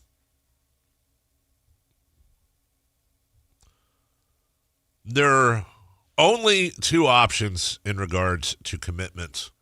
You're either in or you're out. There's no such thing as life in between. You know who said that? Scott Perry. Oh, back in early February. That is motivating. I think it's motivating. You can't be in or out. You got to commit, okay? You can't be kind of pregnant. You're either in or you're out. From the 916, don't fear being stretched. Like a stretch big as you dropping clues? That's from the text line. Ooh, maybe. Yeah. Dave, a trailer for Scary Movie 6 just came out. I think the biggest problem in the world is we don't have enough comedies anymore. We need more humor like in the 90s. I don't disagree. I like that. Chris showed me part of that trailer. It was funny. What I'm worried about with that, and I have not seen it yet, so you guys can correct me if I'm wrong, but so many of those types of movies, they lean on... What do you mean, those types of movies? Well, let me explain. They lean on your knowledge of previous movies so that all the gags land. Previous movies meaning? Like other scary... Like, for example, it's not the Screams or the scary movies, but like... one of my favorites of all time. Don't be a menace to South Central drinking your juice in the hood. But if you didn't watch Boys in the Hood, if you didn't watch Menace to Society, if you didn't, there were a lot of... So not you should have to see all the scary movies. It's you should know about all the movies they're making fun of. Well, that's what I'm asking is Gotcha. like if you haven't watched those movies that they're making fun of, is it like in the trailer, are there references to movies that if I didn't watch them, I'm not going to understand what the joke is? There are a bunch of references to movies, and I think you will have trouble with it. Well, like I think your trouble is you're going to say, I don't get what this is. I don't think that the movie depends on it, but you're going to be like, Why is this like doll dancing around? Yeah, You like didn't in see the Megan. trailer, they what's that movie, Chris, with that doll's in it? Annabelle? Megan. Oh. And you know what that is, right? Yeah, I know what it is. Yeah, I didn't see Megan either, so I Right. see, it's a play on that, and you're like, okay, kinda and then get there's it. something. But just like Not Another Teen Movie, a movie you love, you probably saw a lot of those teen movies, but I don't know if you saw all of them. I don't think I saw all of them. I definitely saw quite a few of them. It still could be funny, though. Even if you're like not fully in on the joke. Good thing you saw Interstellar. That's going to play a big part in Scary Movie 6. As I was exiting the grocery store parking lot, the sun glare partially blinded me. I turned too soon and bapped into a light pole. That's from Malcolm on our chat. Yeah. Anyone else do the thing where I thought where he was going is you ever come outside and the sun hits you and you start sneezing? Anybody have sun sneezes? I sneeze from the sun. No? That was a big plot point in the show Pete and Pete, though. Sun sneezing? Mm-hmm. Oh, my wife reminded me to do this. As we go to break, sorry, I gotta do this real quick, and there's no way for me to not sound like an idiot. But I'm doing my wife's bidding here. Chris, get ready. You're gonna love this. At the house up the hill, the spa's broken in Pollock Pines. It's been broken for a few months now. I have been looking, and I've gone online. I've been in the Pollock Pines chat page on Facebook. I've done everything I can. You've done this before. Have I done this too? Yeah. Dude, we still can't find anyone that would work on spas up there. Nobody. So do me a favor. If you're listening and you know a spa person, or you are a spa person, or you know somebody that does spas in Pollock Pines, can you text me at 916-339-11? I'm literally soliciting for it's been a long time. You got to think there's people with spas up there. And whatever. Like, someone's got to work on them. Do they have to be up there? Well, they have to be able to go up there. Well, yeah. I'll pay a trip fee. Something. I don't know what the hell is wrong, and it's probably like a flip of a switch or something. But I don't know. It's just sitting there it's got a frog in it. Maybe that's the problem. Well, I mean, because it doesn't have any heat right now. But yes, I don't want a frog with me in the spa. That is absolutely. I mean, unless it's a nice frog. Like a cool frog. Okay. Like a frog I can talk sports with. We'll take a break when we come back. Let's get some post-game reaction. Doug Christie will start us off from last night's game before we go back around the NBA. We'll do all that after Jason talks about Gonzalez Law next. Download the Sactown Sports app. Sacramento sports in your pocket. This is Sactown Sports 1140. Hey there, let me tell you about Jonathan Gonzalez, a lawyer right here in downtown Sacramento. It's Gonzalez Law, and here's the info you need. SacLegalDefense.com, 916-304-9187. How about utilizing his years of experience to your benefit? He's a dedicated trial lawyer, undefeated record of results back in 2016, 2017, 2018, 2019. As no case is too big or too small, he offers free and confidential case evaluations. So there's a lot of ways he can help you, and as someone that's local, that's here, that kind of understands our area, I think that's really, really important. If you need criminal defense, if you've been involved in a car accident, you need some help, maybe something work-related, a wrongful termination case, a sexual harassment case, or something he has specialized in for a long, long time and can do the same for you, expungements, getting something off of your record and kind of getting some of your rights back and getting your life back in order. The point is you want someone with experience that's good at their job and is here for you. Checks all those boxes. It's Gonzalez Law. Jonathan Gonzalez, SacLegalDefense.com, 916-304-9187. This is the story of the one. As a safety manager at a manufacturing plant, he does everything he can to keep his coworkers safe. From finding ways to reduce risks to keeping safety supplies in stock. And for that, he relies on Grainger. Grainger offers a broad range of quality products and next-day delivery, so he can always play it safe. Call 1-800-GRAINGER, click Grainger.com, or just stop by. Grainger, for the ones who get it done. This is the story of the one.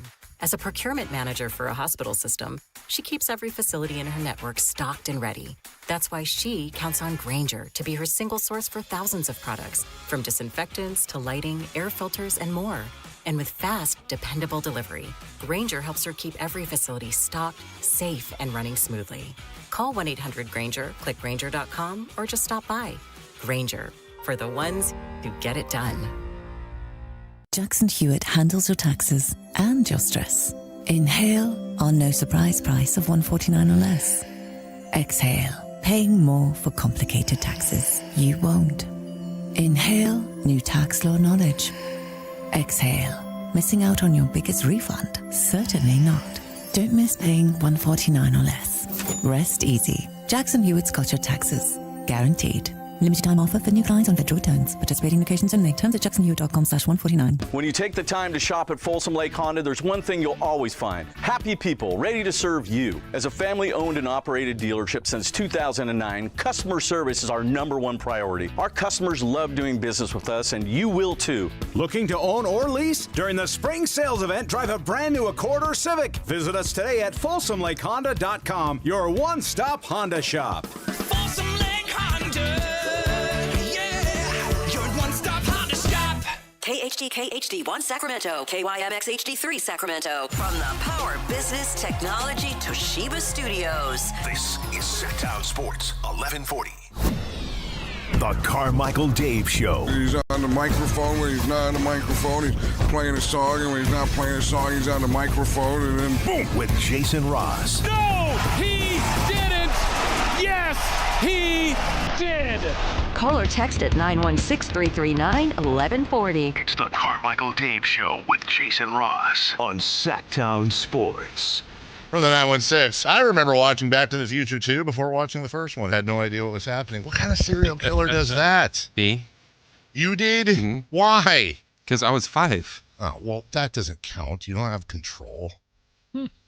Control. But who would show you it before? Like, they didn't say, like, hey, little Chrissy. Oh, wait. Oh, actually, I do know his little. I do know what they called you when you were little. My mom didn't call me that. No? Who called you that? My aunt and uncle. Am I still not allowed to share that? You can. You sure? I've been very respectful about it. Yeah. Just remember, I mean, I talk a lot about your life, so. So there's that. Should have asked you. Have you seen Back to the Future 1? Little guy. I got to do what? Well, how'd you? Okay. Give it away now. All week long, we got tickets for you. We got tickets for you. And by the way, the street team will be all over the place. Stay tuned and listen to find out where they're going to be, as they have tickets all throughout the homestand, if you will. But today, we will be along with the Drive guys, and middays. We'll be throwing out secret words. Not really secret when we tell you, by the way, at 8, 12, and 4. And you can win a pair of tickets to see the Kings at Utah. So just listen for the code word at 8, noon, and 4, and text it to 916-339-1140 for your chance to win. Simplified, I'm going to say a word. Text it at 916-339-1140, and you could win a pair of tickets to see the Kings and the Jazz. Can't wait for this one. I'm sure everyone will get it right. Today's secret word is sack. Now, let me be clear. SAC, as in Sacramento. It is not SACK. It's not SACH. It's not Sacramento. It's not hack, back, or jack. It's sack, or rack, or tack. Or knack. Or flack. Or quack. Or DAC. What is it? It's SAC, S-A-C. From the 916, Dave, what's your Wait, so that's the only day today that the station is giving away Kings tickets? What's the what? Only day today? Is this the only time today that we're going to give away Kings tickets? I did a whole thing where I said listen at noon and at 4. Okay, good. Right? That's not just, I think I said it twice. You just did say it twice. Did you just try to trap me and I untrap the trap? He tried to bear trap my ankle, and I said... I wasn't trying to trap you. I just wanted to make sure that we... What are you looking at? Stupid bear. From the 916, Dave, what's your favorite comedy movie? I think we can go around the room real quick before we get into the Kings. You'll never guess mine. I will not ever guess yours. You're 100%.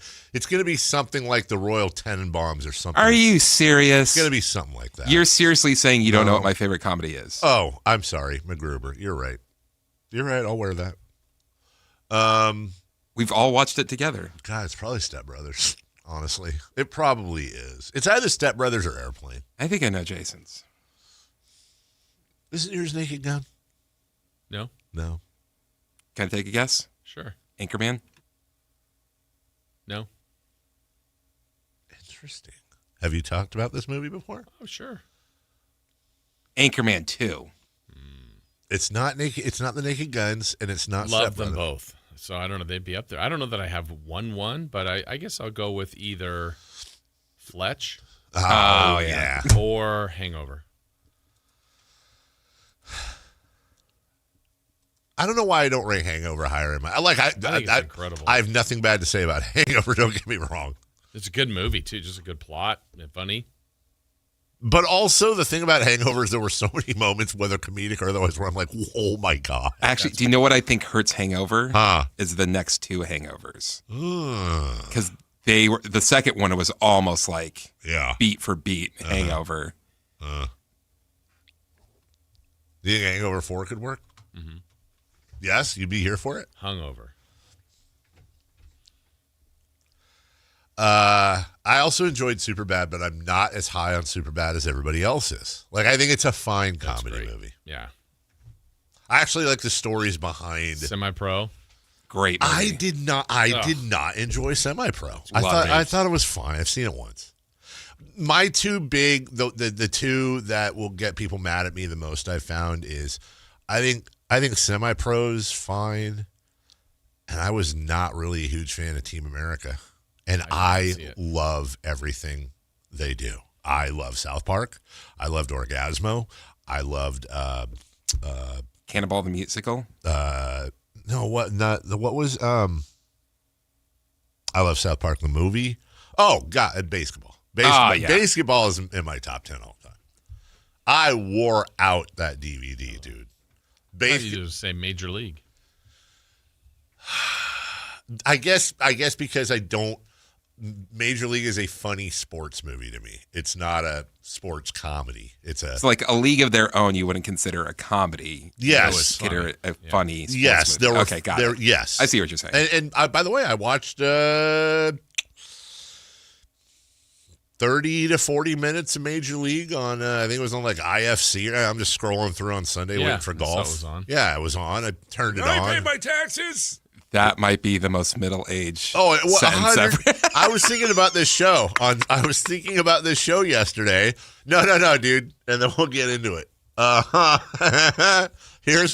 So the girls' basketball party happened at my house Saturday evening, right? And my house was packed with 15 high school girls, my half of their parents. A whole thing. I came home. I actually did something I don't ever do. I went and shot 12 holes of golf just by myself. Nice. Just went. That's fun. Mosquitoes were out, but went out there. Actually did pretty well. I come home. The whole place is packed, and of course I walk in and it's like, like the record scratch, and all I did was I go into the back and to the kitchen, and holy God, dude. Everything from manicotti stuffed shells to samosas. Somebody made a chili. Somebody brought a sushi boat. Like, it's a potluck. Mm-hmm. There was so much food. I went and go grab my food, and then I went upstairs, went to go grab Mason out of his room. He was not there. So I called my wife from upstairs, and she goes, yeah, he's at the park with his friends. What park? Oh, the park down the street. His friends came and picked him up. I was like, who okayed that? It's like 8 o'clock at night. Well, what's the big deal? I was like, look, I grew up hanging out in parks with my friends.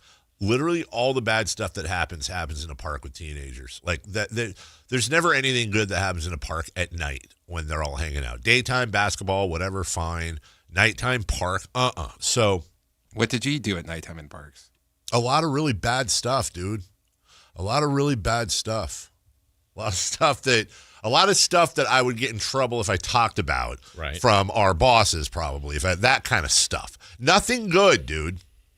So anyways, did all that, ate all that food, had massive heartburn, and I was going somewhere. Oh, so Sunday, everything's done. And then this is the most old man thing I'll ever say. Woke up, we had breakfast, and then my wife goes outside to start taking down the garden. I went outside with my little saw and started trimming branches. And then I came inside, took a shower. Golf hadn't started yet. I was looking for something to watch. I was really full, and I fell asleep on the couch while watching golf after I watched Major League. And the only reason I stopped watching Major League is because it had commercials. And then I fell asleep, and I woke up, and I watched the end of the golf when Shane Lowry choked.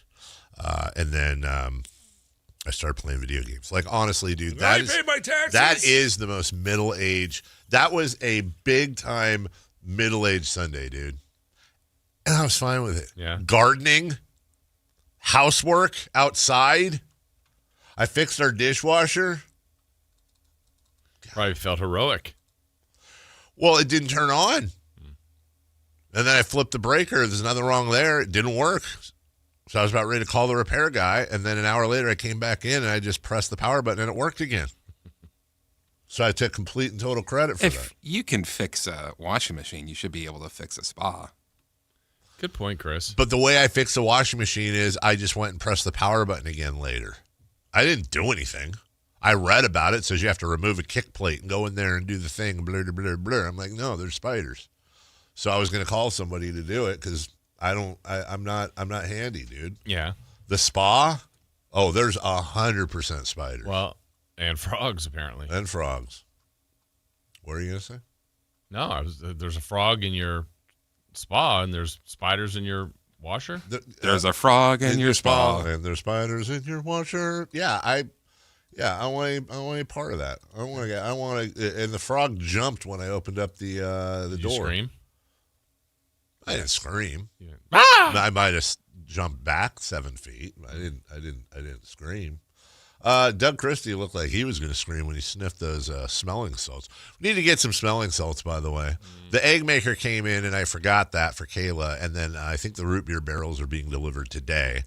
We do need to get some smelling salts for the show. In the meantime, here's Doug Christie on the Kings offense. I would say just off of my gut that this probably shot profile-wise was probably one of our worst nights. I don't know that for sure, but the shots, they didn't feel particularly good. I mean, listen, the zone is not that big a thing in my opinion, because they were coming out of the zone as soon as we passed the ball 1 or 2 times. Now it takes next actions. It takes the patience to digest the game in those moments. And I thought it took until the second quarter, about midway, and then all of a sudden we found a little bit of rhythm. And then I thought coming out in the third we would be good, and we were for a while. But when teams run zone against you, I mean, you still run your stuff. I mean, you can run gadget plays and different things, and we had a couple, and we did, and I think we scored on a couple of them. But you can't run a steady diet of that. You have to just run your stuff, move the ball from side to side, cut through, pass fakes. As I always say, when you pass fake in the zone shifts, and you find openings. It's a lot of basketball.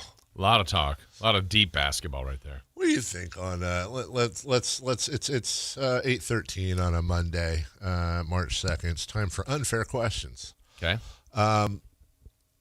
We're going to Vegas. Mm-hmm. Oh my God! Here's a suitcase with $250,000. Wow! Again, it's yours, but there's a caveat. You have to bet something, and it has to be on a very specific thing. Will Doug Christie be the head coach of the Sacramento Kings opening day next year? I would bet yes. I have been a solid yes all year long. I'm starting to question myself on that. And by the way, I'm not advocating, and I'm not saying this isn't my opinion. This is just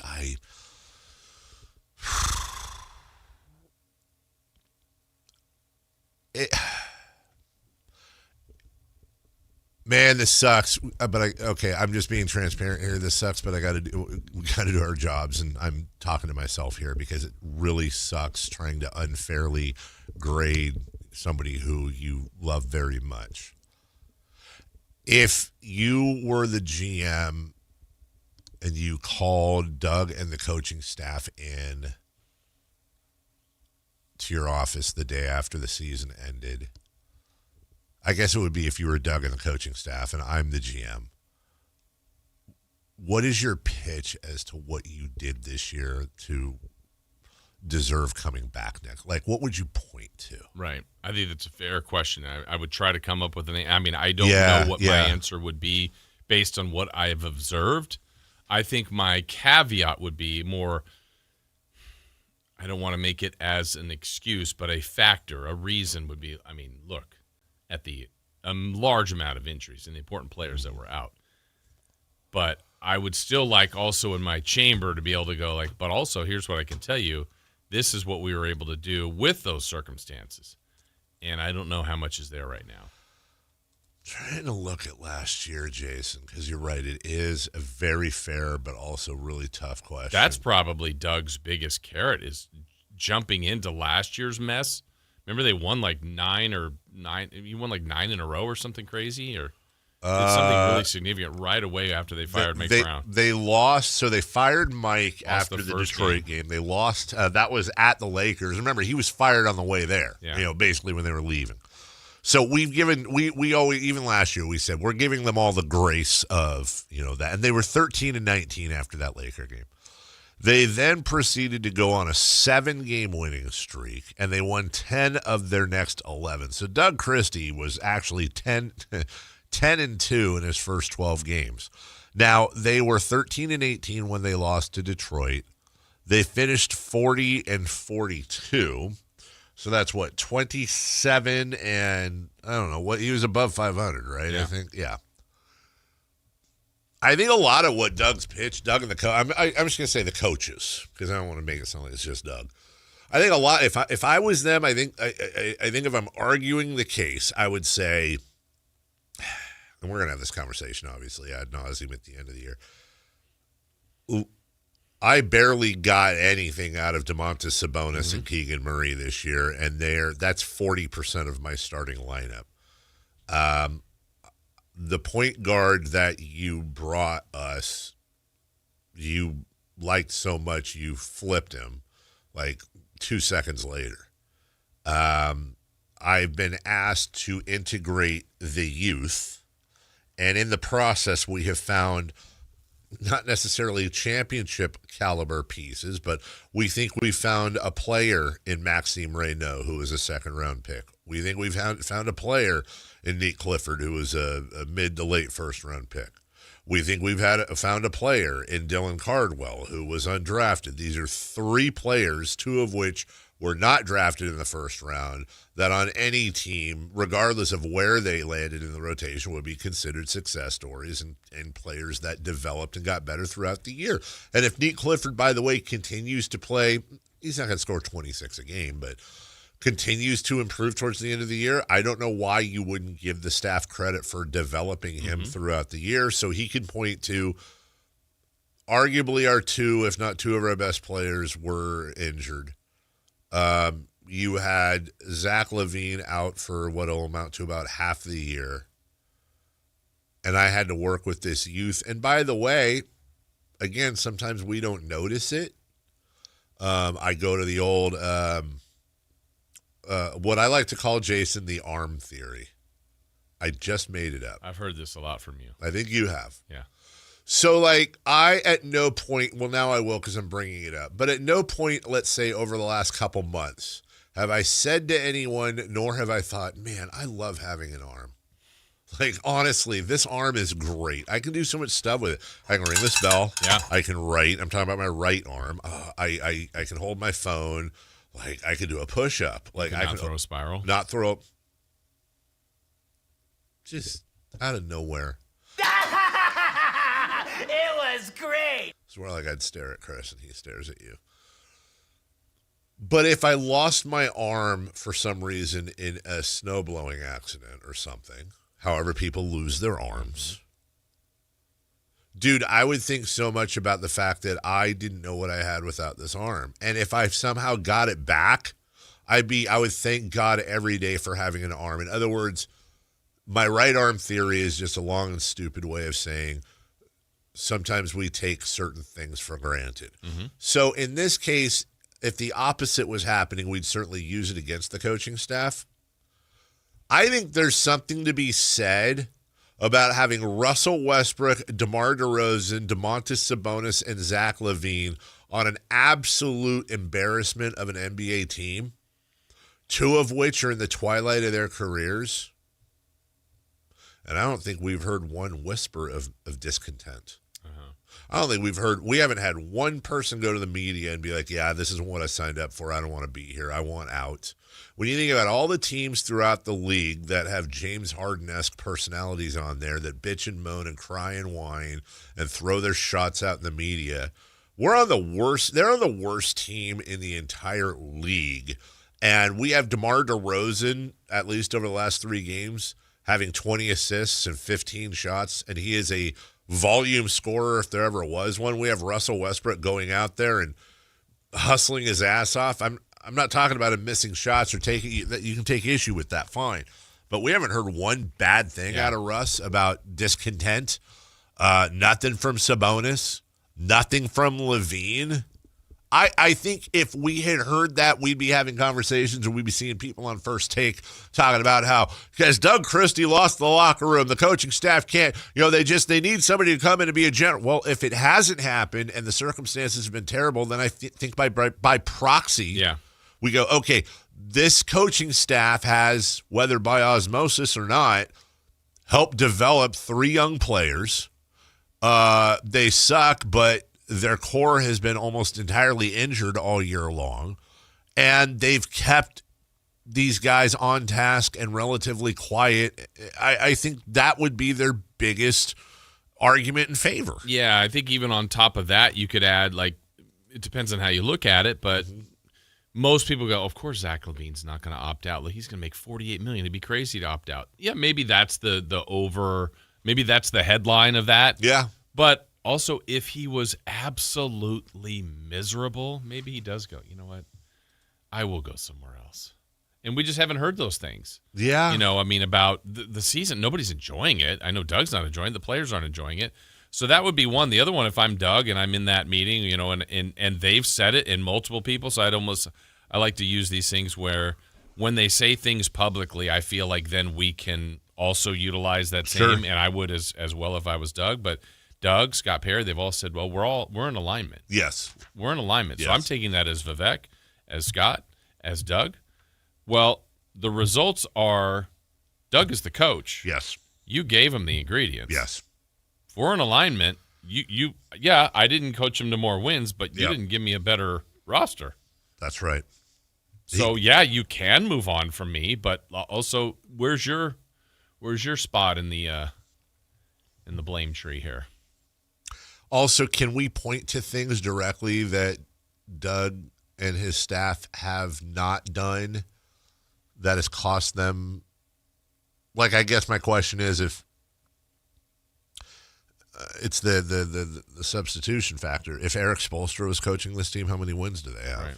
Also, whether it's this year or next year, do you want them to? What I do want, I don't care if they win next year. I know they'll still be rebuilding. It's fine. I'm in that mindset. But what I do want is I do want the youth to continue to develop. That's like pretty much all that matters to me. Yeah. Now, they're the one spot when you asked about the bet on the 250, there's one argument maybe to be made if the Kings, they don't have to get number 1, but number 2 or number 3. So one of these picks that's allegedly going to be like a franchise guy, allegedly.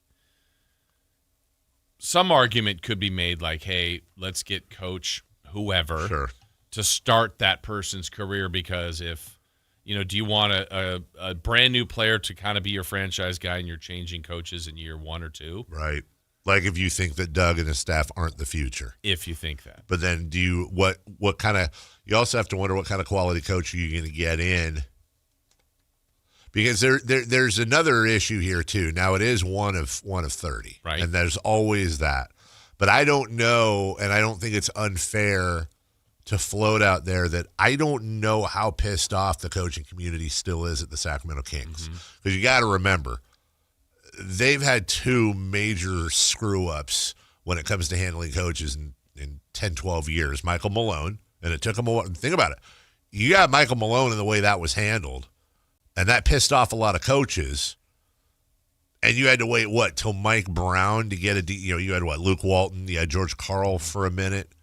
And then you had the Mike Brown thing, which was arguably, to the coaches at least, the worst. To where you had guys openly, like Mike Malone, by the way, who obviously has a little bit of an axe to grind, openly saying no class, no balls. I don't know that it's too big of a leap to say, well, one of the reasons they have Doug is A, I think he's the lowest paid coach in the league, and B, I don't know what kind of quality coach they're going to be able to bring here. Maybe it'll be fine by then. But any coach that comes in, they're going to say, look, I want the job, but I also don't want to be, out of coaching because of my stint in Sacramento. And they're going to have very serious questions. The things we heard last year about the GMs and the ownership, involvement and all that. Every single thing I have heard from everybody in the organization all year long has said the same thing. That Vivek is basically completely out of the picture. He's like in Cabo. He comes to the games. It's not just that Scott Perry has control. Like, that's not, he comes and he cheers and he does his thing. But the caution there is when you look at history, remember when they hired Monty McNair, remember they had a team come in, do the GM search and all that, right, and things were really bad. He was out of the picture then too. The worry is that he goes out of the picture when things are bad, and then when things get good, like last year, he comes in and they were involved in things, and we had this fallout. Coaches are going to have that legitimate question. So if I'm the Kings, I don't know if I don't go, you know what?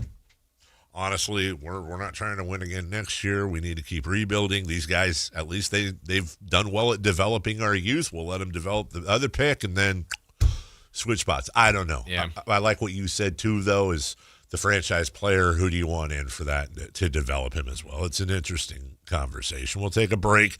When we come back, we go around the NBA, including a big debut coming up for the Clippers here quite soon. We still have what's hot, what's not. We'll recap 3 in the key, and then, of course, the final hour. We'll get to it next. On the move? Got somewhere to be? Take Sacramento Kings basketball with you. The Sactown Sports app will let you stay connected to your passion. Never miss a moment of Sacramento Kings basketball with the Sactown Sports app. This is the story of the one. As a maintenance tech at a university, he knows ordering from multiple suppliers takes time away from keeping their arena up and running. That's why he counts on Grainger to get everything he needs, from lighting and HVAC parts to plumbing supplies, all in one place. And with fast, dependable delivery, he's stocked and ready for the next tip-off. Call 1-800-GRAINGER, click Grainger.com, or just stop by. Grainger, for the ones who get it done. Do you have at least 1 month worth of food in your pantry? If not, you should definitely go to MyPatriotSupply.com right now. My Patriot Supply is America's #1 supplier of long-term storable food. They've helped over 3 million Americans get prepared. And for a limited time, when you order their best-selling 4-week food supply, you'll get an additional week of food absolutely free. There's no catch, but act fast because this offer ends soon. Claim your free emergency food kit now at MyPatriotSupply.com. That's MyPatriotSupply.com. Get ready, Sacramento. The Sacramento Boat Show and Big RV Show is taking over Cal Expo, March 5th through March 8th. It's 2 huge shows, 1 massive event. Don't miss it. Get details now at 2hugeshows.com. You remember me from a show called And Joe? I'm back on the radio, Sacramento. It's Joe Mami, and when you need your new country fix, join me weekdays from 6 to 10 for the Pat and Cody with Joe show on New Country 105.1 KNCI or on the free KNCI app. Guys, did you know your testosterone level impacts your energy, libido, sleep, weight, hair loss, mood, and even ED? And right now, Revive Men's Health Sacramento will check your testosterone for free. They've helped thousands of men since 2011 feel and perform better. They're so confident they can help you, they even guarantee it. Schedule your free testosterone test, exam, and consultation today. Call 916-277-8599. That's 916-277-8599. Or visit ReviveMen'sHealth.com. Tune in every Thursday, Friday, and Saturday for the Toyota Tahoe Report with Johnny Mosley and me, Elena, bringing you the latest weather conditions up at Tahoe. Brought to you by your local Toyota dealers. Toyota, let's go places.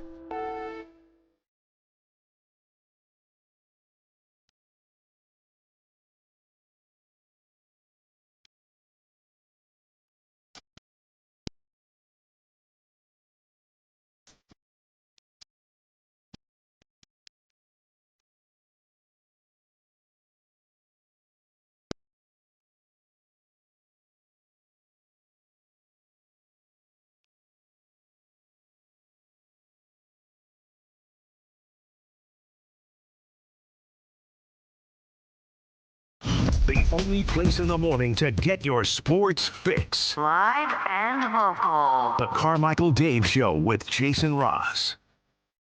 Steph Curry reevaluated in about 10 days. He's going to miss 5 more games. At a minimum. At a minimum. Where are they going this year? Yeah, and before I give you my opinion, let me just say I'm incredibly aware that I'm a fan of, and we cover a team that's 14-48. So anything I say about the Warriors, I have self-awareness. I would trade places with their fan base because I would have seen multiple championships in my lifetime. But God, I would hate to. I don't know. Okay, I'm going to make an outlandish statement. And then I'm going to try to walk back from it and explain. If you asked me, would I trade spots with the Warriors right now as a Kings fan, I don't think that I would. Interesting. Here's why. Because I know on the surface that sounds absolutely ludicrous. Now, somebody might come in and go, oh, you wouldn't trade for their front office or their ownership. I'm not talking about that. I'm talking about just on the floor. I don't think the Warriors have a shot in hell at competing for a championship. A shot in hell. There's no way they're getting past OKC. And if they got past OKC, there's no way they're getting past San Antonio. I don't think they can get past Denver. And I'm not even talking about the Knicks or the Celtics or whoever in the finals. And it's not because of anything other than, look, man, Klay's about to retire in Dallas. Steph Curry is still a super stud, but he and Draymond Green aren't spring chickens. And I think the Warriors are they're stuck right now. They're going to be above 500. They might get into the second round. They might surprise. I think if the Warriors got to the third round of the playoffs, it'd be like, wow, they are overachieving. Like, this is actually really great. And I understand the whole don't bet against that championship mentality once it gets into the playoffs. They're going to be a hard out no matter what. But I don't think they have a snowball's chance in hell at winning a title, or I'll even go a step further, at getting to the finals. But they're stuck. You're not trading Steph. He's going to retire as a Warrior, and I don't think Steph's going anywhere for the next at least 2 years. They've already talked to, I think it was Joe Lacob went on record saying, just trade Draymond Green like he's part of the fabric. Like, they are stuck right now paying off the moral debt that they have to those two for everything they've done for that franchise. And by the way, they probably should. And it'll probably benefit them in the long run. Right. Now, I'm not saying the Warriors – it's entirely possible that the Warriors may go another 2 or 3 years in this middle ground. We always talk about being on a treadmill. We always talk about you don't want to be a treadmill team. You don't want to be I have absolutely no qualms looking at the 31-29 Golden State Warriors who are sitting in the play-in right now as the 8 seed. Well, but Dave, Jimmy Butler's hurt. Well, yeah, he's 97 years old. Well, Steph's hurt. Yeah, he's 98 years old. Well, what about Kristaps Porzingis? The dude has something going on. Like, these things aren't going away. Yeah. They're not going to get better with time. The Warriors are like the ultimate treadmill team. They're not bad enough to get awesome picks. They had that and ended up doing, those years where they had Wiseman, Kaminga, and Moody over the course of 2 years. That was their shot.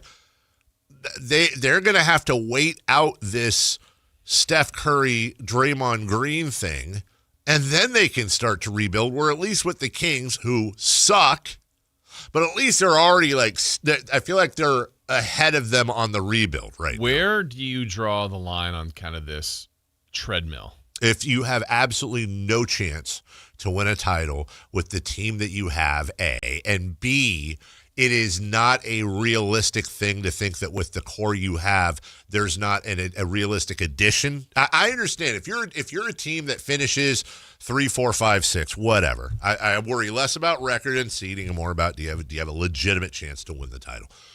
If your team doesn't do it 1 year, okay, but do you have the pieces? Do you have the draft capital? Do you have the salary cap room? Whatever you need to have or a combination to go out and grab that. Are they a piece away? So here it is in a nutshell.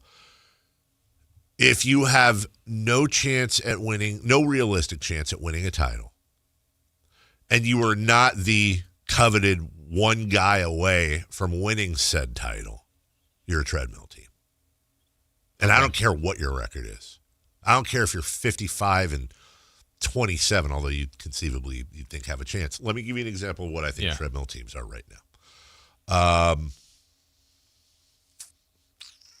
I think the Cavs are probably the highest of the treadmill teams. I think there's at least 4 teams that are better than Cavs in the NBA, if not 5 or 6. And I don't know what the Cavs can do to add that extra piece. They moved Garland for Harden. That's not the direction I would have gone. The Raptors, the Sixers, the Magic, the Heat, treadmill teams. Hawks, not a treadmill team. Hawks on the rise right now. Hawks, a team that to me is very interesting. I'm not saying they'll be a title contender in 2 years, but I'm not saying they won't. They're on the upswing. These other teams are not getting better. Bucks, whenever you have Giannis, but what are we doing here? And I don't need to go into the rest. The Pacers, it's going to be very interesting to see what they do this summer. They're getting Tyrese Halliburton back, but also do they need to replace Miles Turner or figure something out there? In the Western Conference, I'm really tempted to say the Rockets are, but they're not because they don't have Fred VanVleet. I worry about Durant's health, or age, I should say, not health. Well, both, I guess.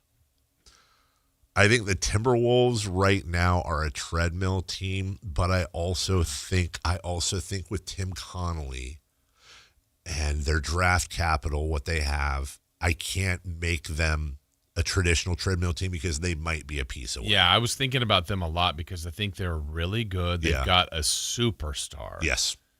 And I don't think they can win a championship. And that's a really, they're entertaining. They're 100%. Good. They're going to win a lot of games. 100%. And maybe when we were living it in the early 2000s, maybe that's what the Kings ended up being. It felt like they could do it. Absolutely. They didn't. No. But just going, and others were going like, yeah, they can't. I'm like, yeah, they can. Yeah, they can. And I'm sure people in Minnesota think they can. And maybe they can. They're going to have to prove that. They're going to have every opportunity to. But it's like, what do you do if you're that team where you're like, you're really good? Yeah. But more people are excited about where the Spurs are going, what OKC already is, and Denver has done it. And you're good. You've got the dude. And it's like, man. I have a lot of trust and faith in Tim Connolly. I think he's a top 4 GM in the league. I imagine he's going to be looking at that roster this summer after their inevitable second or third round exit and go, all right, we've got Anthony Edwards. We have some other pieces. That is maybe a piece away team. Mm-hmm. Okay. Denver, man, they're on the edge because they're a former champion with this basic core. They have the best player in the league, or at worst, second best player in Giannis or in Jokic. And they have now finally an all-star in Jamal Murray. They've had a lot of injuries. I think Aaron Gordon is a huge piece. And I think they would be an incredibly surprising team to come out of the West. I wouldn't say it's impossible, but I'd say it's damn near impossible. I don't know how the Nuggets get past the Thunder and the Spurs. But if there was a team that was going to get past the Thunder and the Spurs, I would say I would like the Nuggets' chances more than the Rockets. Right. Let's put it that way. But they might be that piece away team. The Lakers, treadmill. Suns, treadmill. Warriors, super treadmill. Clippers, treadmill. Blazers, up and coming.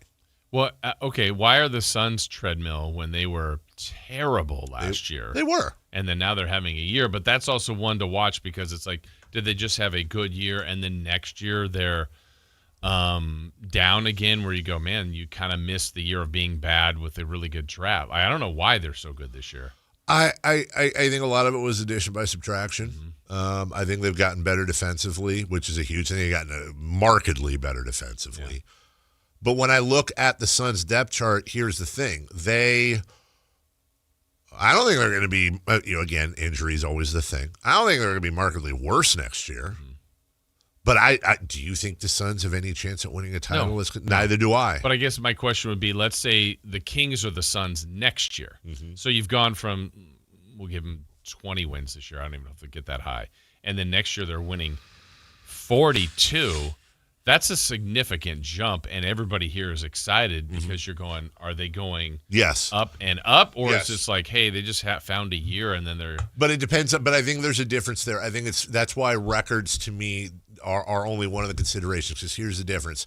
If the Kings were to jump up to 42 wins next year with their new pick involved, the guys here, but Sabonis, DeRozan, and Levine played a big part in that. Like, all were healthy, all had, like, great years. It's fool's gold to me.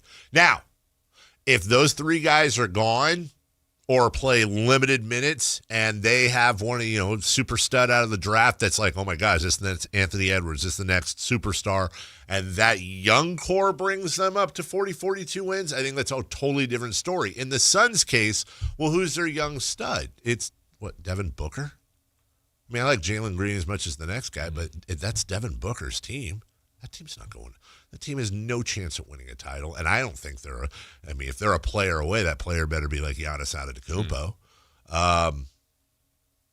So I think you either have to be contending for a title, or you have to be a team that is on the rise to not be a treadmill team, and then the rest are just lottery teams like the Kings. The Kings aren't a treadmill team this year. Right. They suck, and I would rather suck and get a top. I mean, if you're a Warriors fan, which do you want? You want a first or second round exit, or do you want a shot at the top three in the league? I'd be curious as to what they'd say. We'll take a break. When we come back, 8:40-ish. What does that mean? That means it's time for what's hot, what's not.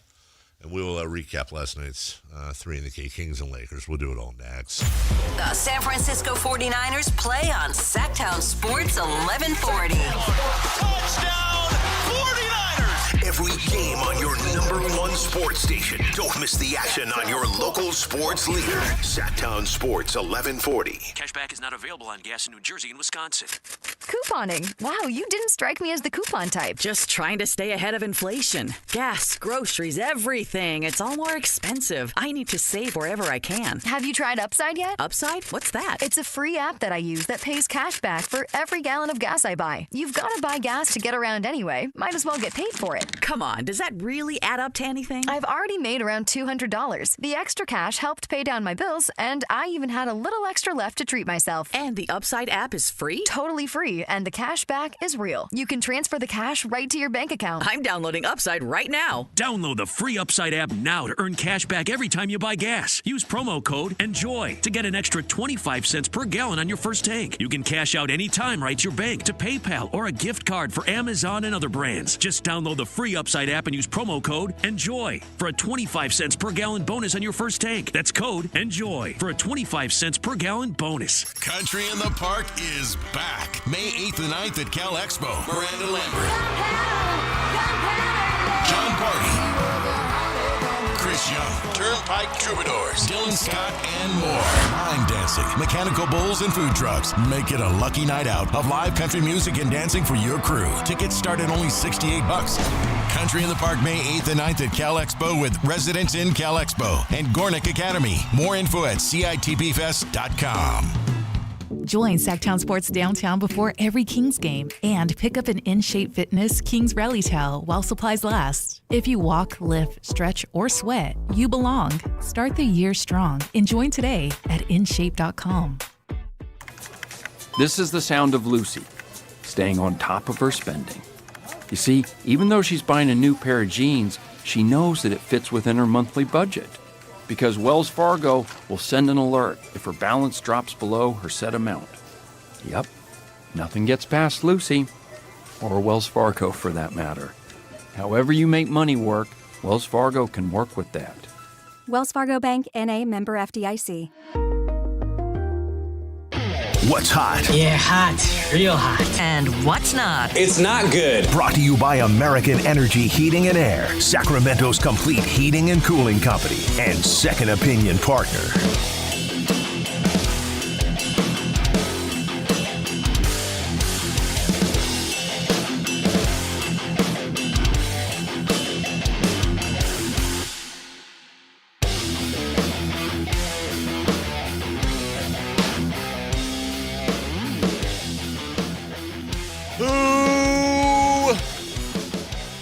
Who's hot? Victor Wembanyama. Wemby. In his first 4 games against the Knicks, he was averaging 31.8 points per game and 15 rebounds per game. Among players to make their NBA debut since the merger, he is the 4th to average 30 points per game and 15 rebounds per game through 4 games versus any opponent. Is that good? It is good. Went down a little bit yesterday, but he had 25 points to go along with 13 rebounds in their game against the Knicks. Yeah, but it wasn't a loss. Yeah, it was. They lost. Streak is over. Speaking of San Antonio, from the 916, good talk last segment. Dave, you're crazy. Denver could easily come out of the West. Spurs haven't proven anything yet in the playoffs. Well, the Spurs haven't proven anything. I don't agree with the Nuggets could easily come out of the West. I don't. I think they are, at best, the third best team in the West. I think Houston would have something to say about a series with Denver. So would San Antonio. But then you also have, Oklahoma City. And I'm aware that Denver gave OKC all they could handle. Plus, by the way, when we talked about it, I said I think there's 3 teams that could come out of the West. I think it will be either OKC or San Antonio or Denver. I said Denver. There we go. Denver. You're confusing us. Yes. Well, don't look at my fingers. 3. Oh, okay.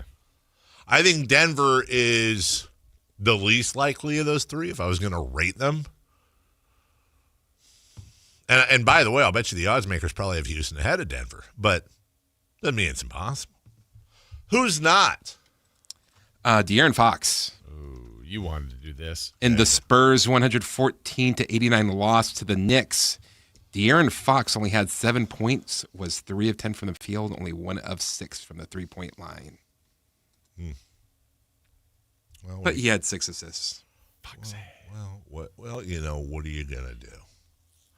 I'm trying to look at. Trying to see if I can find odds here. Let's see something that's fairly recent. I'm not seeing anything recent. It says the Thunder are currently the favorite to win the Western Conference title at -120. Other contenders include the Rockets and Lakers. Okay, that doesn't tell me because then I need. I'm pretty sure the Nuggets. I would imagine the Nuggets have a better chance than the Lakers of coming out of the West, odds-wise. Right. I could be wrong. All right, last night the Kings and the Lakers. We did a 3 in the key. Yeah, we did on Friday. We made some predictions. We tried to predict the future. Let's see. You wonder how we did? Yeah. Let's find out right meow. Man, was it warm in Southern California over the weekend? My gosh, could it be hotter? If I planned my weekend better, I actually would have been at this game with my daughter. Yeah, it would have happened. Thank you. It didn't happen that way, but I should have looked at the schedule a little more. You didn't get to see Patrick Stewart money. Didn't at all. Oh, David. Tell your producer, Christopher, to come down. I have loads of stories about American Dad. I just honestly sitting around listening to Sir P. Stew. Spinning. And like, not only would I be so mad because I'm not really into American Dad, but I would be like, I would have given an arm to have a conversation with him over the years about Star Trek. And you know, I never got it. I never got this kind of depth on the character as Chris is getting for American Dad. That bothers you a lot. Like, I love that you're upset about something that has not ever happened. I'm really pissed. Yeah. It's like my wife gets mad at me for her dream. What'd I do? What'd I do? Set the screen. What you thought about. All right. How'd we do, Jay? All right, let's start with the first prediction, which was who would be the Kings' high scorer in this game last night. Dave, you said DeRozan, 23. That was not the case. I said Clifford, is it? Neek with 24. And Chris said Reynaud with 23. It was Neek with 26. Hey, well done. Circle gets the square. All right, this one, you guys were pretty good on this one. We asked for Luka's line, points, rebounds, and assists. Dave, you said 26, 12, and 9. Mm-hmm. I said 44, 8, and 8. Chris said 24, 8, and 8. And you guys were right on it, 28, 5, and 9. Well done. Yeah, me. Both of you. Well, he did good too. Let me see. Technically, actually, he was closer. That's your opinion. Okay. And then our random stat, Dave, you said J.J. Redick would get a T. He did not. But there was like others. There were others. That's what Westbrook I meant. And Monk got technical. That's what I meant. I said Reynaud and Achua would get double-doubles. Reynaud had a double-double, 16 and 13. Precious did not, 8 and 9. And then Chris said the Kings would beat the Lakers for the second time in a row in another beam. That did not happen. That really didn't happen. And I didn't have to deal with any of his abusive gifts in our group chat. Yeah, he's kind of quiet. Anytime the Kings win, it's something. Is it abusive? I would say it's I think it's funny. Well, you're not the one it's directed at. You're right. I would say it's not abusive. It's rated R, and not in a good way. What do you call it when something has a lot? It's not graphic.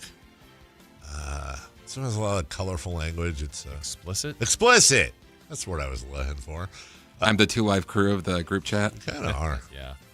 David Montgomery has been traded to the Texans for a 5th-round pick from the Lions. He wanted the Lions running back. Yeah, Okay. he wanted to get out of the shadow of Jahmyr Gibbs. That'll be a very interesting. Draft spot in fantasy football next year because he's going to the Texans, who kind of they had all kinds of. I don't know what the hell's going on in their backfield. I know they got guys, but I don't know they had the guy. The Chiefs are going to release Juwan Taylor. In a cost-cutting move, the right tackle, and he just moved again. He's the guy. That's the guy that always moves early. That's the guy that always, and never gets called for it. Well, always does sometimes, but not enough. I wanted to bring up a fact to you, to D. I wrote about this over the weekend. It has to do. You wrote about it? I did. I wrote about it. What do you mean, on social media? Yeah. Oh. Well, yeah.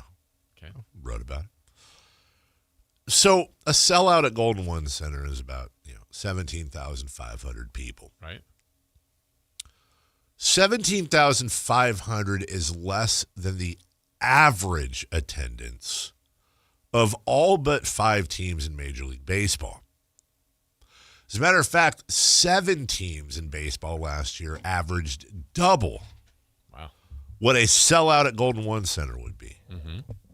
Now, keep in mind, baseball, speaking of, has almost exactly double the home games that the NBA does, 81 to 41. The average ticket price in the NBA is somewhere between $53 and $165. I couldn't find an exact number, but that's the range. The average ticket price in baseball is $79.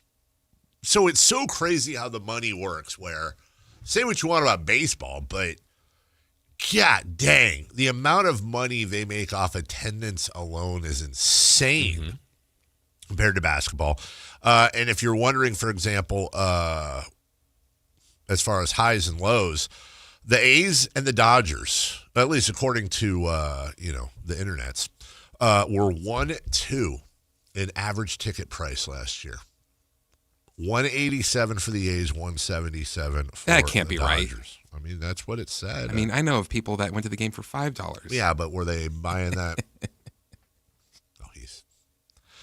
He's doing a thing. The Marlins, Angels, and Tigers were the cheapest.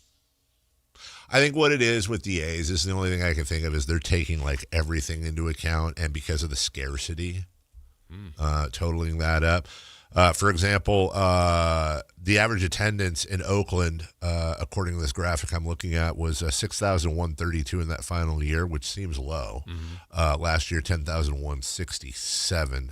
They were a team, but like the Dodgers, 50,000, over 50,000 per game. That's what they average? Average. Wow. The Padres, 42,000. The Phillies, 41. The Yankees, 40. The Mets went from 24 to 37. That's quite the leap. Even the Giants, almost 37,000 a game for 81 games. Woof. So that's baby. Something else I wanted to mention as well that happened over the weekend. Maybe it was announced Friday. I can't remember. But this is, again, I'm going to keep naming and shaming because we have two major league teams in Sacramento, and I would love to see one of them try this. I'm looking at you, Kings, and I'm looking at you, A's. The St. Louis Cardinals have unveiled a new ticket package called the Coca-Cola Unlimited Experience. Gross. What's gross? St. Louis. Yeah. Oh, okay, sorry. I was there with you, Chris. Gives fans in select sections unlimited access to select concession items for tickets starting as low as $29. You can watch Cardinals home games in Big Mac Land. That's sections 271 and 272. If I remember correctly, that's second deck, like left center field. I mean, it's up there, but hey, you're in the door. And you get a wristband that grants access to unlimited concession stands. You can pick up 3 eligible food or drink items per visit, and they're bottomless. And you can go all the way through the end of the 8th inning. Here is the list of items offered that are basically all you can eat or drink. Any Coca-Cola products, as far as drinks go. Makes sense. Hot dogs, chicken tendies, bratwursts, nachos. Now let's keep in mind these are the chips and cheese. The cheese Chris likes, the yellow drippy cheese. French fries. What else would it be? Like regular cheese. Like actual cheese. This is the canned cheese. Right. French fries. Popcorn. That's big for you. Huge for me. Peanuts. Yes, big for me. Kettle chips. Okay. Ice cream cups. Ooh. Now, we're now seeing this start to pop up. They've had them in Atlanta for a long time, St. Louis. I think there's a couple other cities. Wasn't there a college football team that said they were going to have free concessions this season? Remember that, Jason? I don't, actually. Why? You know what? Why does that actually that sounds familiar to me? Coastal Carolina offering free concessions for every 2025 game with the purchase of a ticket, providing ticket purchasing patrons hot dogs, nachos, popcorn, and fountain drinks at no extra cost. Fans could get 4 items per visit, and there's no limit to the amount of trips that can be made. I honestly need to understand. Now, look, listen, I know there's people working at Golden One Center or that work for the Kings, for example, or maybe the A's, because I know they're all kind of under one roof now. Like, somebody shoot me a text, like, off air. I'll happily share off record or on record. I just want to know what the reasoning is. Gotta know. Like, I understand. I mean, are they selling so many tickets that they don't need to, or is it like, is the worry it would take away from other vendors, which I think probably is. Like, look, if I can get a free hot dog in section 119, or I can go over to section 124 and pay $9 for, the Juicy J's Wild Bratwurst Surprise. I admit that I do not want that. But I'm just saying, like, that would probably be better, but I'll take free. Yeah. You'll take a free Juicy J's Wild Surprise. I want to know why these other places are doing this and why we can't. Yeah. Okay. Fair enough. Because, damn it. Text Dave. Let's go. Yeah. We'll take a break. When we come back, we'll hear from Clifford post-game. We'll talk about the worst records in the NBA and what the Kings are looking ahead to. And we got a lot of other stuff to get to, Jason. We'll do all that, including Mitch, who's holding. Mitch. Right after this. On the move? Got somewhere to be? Take Sacramento Kings basketball with you. The Sactown Sports app will let you stay connected to your passion. Never miss a moment of Sacramento Kings basketball with the Sactown Sports app. This is the story of the one. As a safety manager at a manufacturing plant, he does everything he can to keep his coworkers safe. From finding ways to reduce risks to keeping safety supplies in stock. And for that, he relies on Grainger. Grainger offers a broad range of quality products and next-day delivery, so he can always play it safe. Call 1-800-GRAINGER, click Grainger.com, or just stop by. Grainger, for the ones who get it done. When you take the time to shop at Folsom Lake Honda, there's one thing you'll always find. Happy people ready to serve you. As a family-owned and operated dealership since 2009, customer service is our #1 priority. Our customers love doing business with us, and you will too. Looking to own or lease? During the spring sales event, drive a brand new Accord or Civic. Visit us today at FolsomLakeHonda.com, your one-stop Honda shop. Folsom Lake Honda. Yeah, your one-stop Honda shop. LifeLock, how can I help? The IRS said I filed my return, but I haven't. 1 in 4 tax-paying Americans has paid the price of identity fraud. What do I do? My refund, though. I'm freaking out. Don't worry, I can fix this. LifeLock fixes identity theft guaranteed and gets your money back with up to $3 million in coverage. I'm so relieved. No problem. I'll be with you every step of the way. 1 in 4 was a fraud-paying American. Not anymore. Save up to 40% your first year with promo code NEWS at LifeLock.com. Terms apply. Hi, I'm Chef Franklin Becker. You know the jingle. Now discover the facts about Ozempic, a GLP-1. There's only one FDA-approved Ozempic made by Novo Nordisk. Learn about the real thing. Talk to your healthcare professional today. Call 1-833-OZEMPIC or visit Ozempic.com to view the medication guide and to learn more about Ozempic. Semaglutide injection 0.5, 1, and 2 milligrams.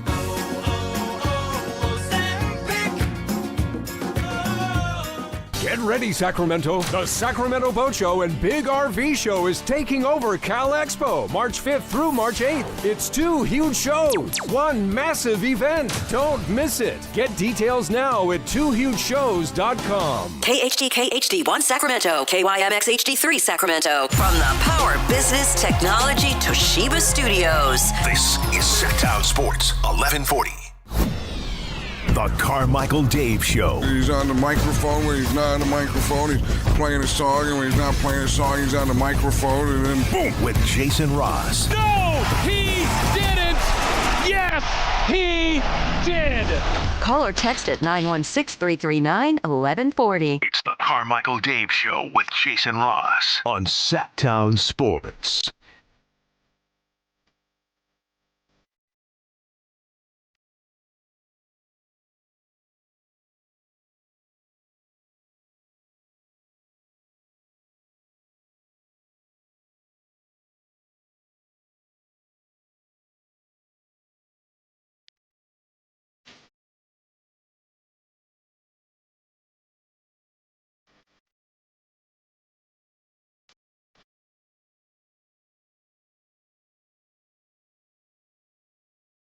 Hey, Mitch.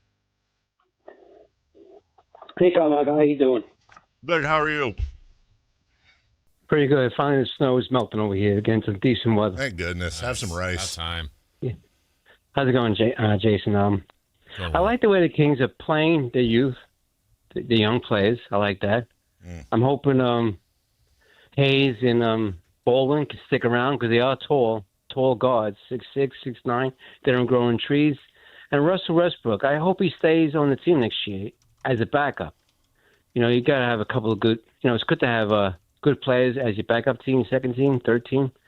And I hope he plays too, like Tom Brady. I think he has a better chance of playing. He's definitely going to play longer than KD and James Harden. You know, he never stops switching teams every 2 years. This guy's in good shape. He might outplay LeBron. And he's definitely a Hall of Fame.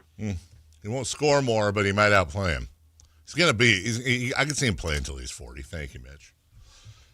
During the break, I noticed that. Well, actually, let me just say during the break, I'll say this publicly, and Jason, I want you to take all logic and emotion out of your answer, and I just want you to answer truthfully, as I know you will. Mm-hmm. Here's my statement. During the break, and I didn't expect this, Chris Verlaut assaulted me. Am I lying? Yes. How? I was assaulted. By the letter of the law, I have now have been assaulted by Chris. What letter of what law? I don't know. I opened the door. Yeah. And Chris, doing his best Kylian Mbappe impression, fully kicked a soccer ball, which I didn't even know was happening, into my right shin calf area and left an actual mark. That's assault, brother. Well, if that's assault, what Jason did to Kyle is assault. Well, I didn't see it. I didn't do anything to Kyle. Yeah, I don't know that happened. Now, is that assault or is breaking an intern's nose assault? Statute of limitations, dude. Sucker. During the break, by the way, R.I.P. Neil Sedaka over the weekend. Great songwriter. I noticed this thing. I imagine this is going to be making the rounds here today. You've heard about the Atlanta Hawks Magic City night. Yes. They're honoring Magic City, famous for Lou Williams and their lemon pepper wings. It is first and foremost an adults club, some might say a strip club. Some. But apparently, according to anyone I've ever talked to that has been there, whether in or out of the league, yes, and yes, but like they legitimately have good food. Legitimately have good food. So you go for the food, and I'm saying anyone I've talked to who's been there says they have their food is actually really good, and they said people will actually go to Magic City that aren't going there for the stripping, if you will, because they have really good food. Specifically, their wings are absolutely insanely good. Again, I have not been there, but that is what I've heard from multiple folks. So Luke Cornett, who, by the way, plays for the Spurs, he's not playing for the Hawks. And I'm going to stop being funny now because it's a serious topic. Wants Atlanta to not do the Magic City thing. He wrote a letter on his blog where he stated he would like to, quote, respectfully ask that the Atlanta Hawks cancel this promotional night with Magic City. Quote, the NBA should desire to protect and esteem women, many of whom work very diligently every day to make this the best basketball league in the world. We should promote an atmosphere that is protective and respectful of the daughters, wives, sisters, mothers, and partners that we know and love. He said the promotion will reflect poorly on the whole NBA as it could make the league, quote, complicit in the potential objectification and mistreatment of women in our society. Quote, regardless of how a woman finds her way into the adult entertainment industry, many in this space experience abuse, harassment, violence to which they should never be subjected. So I read this, and, I hope we can have conversations and not, have it devolve into, yuckiness. But I'm actually I know this is really actually kind of a very serious and deep topic. So, of course, this is the last thing I should be doing is bringing it up on radio and trying to talk about it. But I'm super torn on this. Part of me is dude, good for you. That you're going to get a lot of crap over this. A lot of people are going to call you soft and stupid. We're in the macho world of sports and mind your own business and you don't get it and blah, blah, blah. Keep your religious views, which I didn't hear anything religious in there. But further reading tells me it says that Luke's pretty religious dude, and good for him. But he's going to get a lot of blowback. So on one hand, like, I always appreciate that. Like, I've said this before. I'm not a religious guy, but like Tim Tebow, when he was wearing his, his eye black with the Bible verses on it, and he got a lot of crap. I always admired that. Like, if you believe in something, as long as it's not like you believe in like cannibalism or something, like a bad thing, but if you believe in something that's net positive, and how much crap did he always get for that? Probably. Right. And you're in the locker room and you're doing all this and you stand on 10 toes for it. Like, I've always respected that. It's like when I've said this before, when I'm not a Mormon. I never have been, but when I see like those kids in summertime in the black pants and white shirt just riding their bikes around and wearing their name tags and knocking on doors and stuff, like, I don't have to be a part of what they're doing to go, wow, like, there's a lot of kids not doing great stuff right now, and I don't, we don't share beliefs, but like, wow, they're spending their summers getting doors slammed in their face, trying to spread the word of something that they think is super positive. Yeah. And whether you agree with it or not, I always respect those kids. And if they knock on the door, I always, hey, want a bottle of water or something, like, whatever. I always try to be super sweet to them because I respect that. Set the screen. What? That's your wife telling you to shut the door. Oh, you're stupid. I was like, what's the tie-in? So I want to say that, like, I as I always say, Jason, I really wish, I think media and radio at its best in the spoken word is one where you can, like, conceivably go into a topic that is serious or whatever and have a conversation and learn and not like, get, so that the one side of me is right. And the other side of me is like, look, man, this is like me saying I have insert, whatever friends too, but, I have a mom, I have a sister, I have a daughter, and I will just be really honest, with no disrespect to people that work at strip clubs, I don't want my daughter working one. I don't think that's controversial.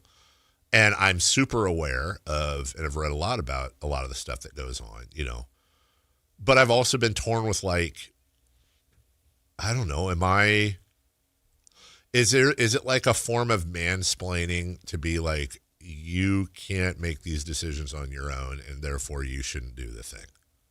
And I know that's like it's a nuanced thing, because you could come out and be like, well, a lot of these people don't make those decisions. Right. And I'm super duper not immune to that.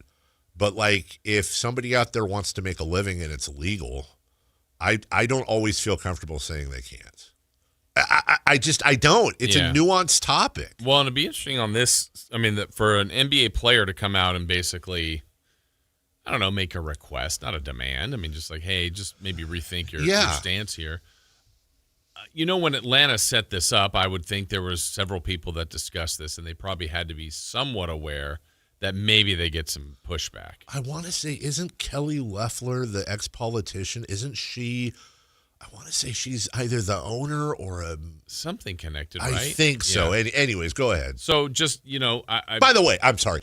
Not that if there was a female owner, that doesn't mean she speaks for all women and whatever. Right. I want to make that clear too. Go ahead. Sorry. But I just wonder, they had to know, I would assume they had to believe there would be some pushback from the get-go, and they were comfortable enough to still go forward with this night. This is just one player's opinion. Doesn't mean they're right and they're wrong, and so on and so forth. But it's interesting that I wonder what the response will be when someone from Atlanta gets asked about this. I'm going to guess that the response will be very much like, shut up and mind your own business. Magic City is an iconic place here. It's an ATL thing. Go away. I love the Hawks. And I think part of that is they legitimately feel that way, but I also think part of that is in any city, like imagine in Sacramento, if anytime any outsider criticizes anything we do, we automatically go xenophobe and go, shut up. Right. It's a Sacramento. Exactly. Let us do that. But I imagine there'll also be some people that, and again, Are you suggesting we should have a Marie's Donuts night at the Sacramento Kings? I'd be fine with that. That's a Sacramento landmark. I don't think that would get the same blowback. But you know what? Not that they're comparable. But actually, now that I think about it, let's say the Kings did a Marie's Donuts night. And there might be somebody out there that goes, the problem I have is we have the most influential corporation in the city pushing a food that is incredibly unhealthy for you and helping to form these sugar-based habits that can lead to diabetes and all. I mean, there's always, not always, an angle somewhere. There's going to be an angle. And I would say my response to that would be, you know what? Parent. Teach your kids. Yeah. It's not the Kings' responsibility.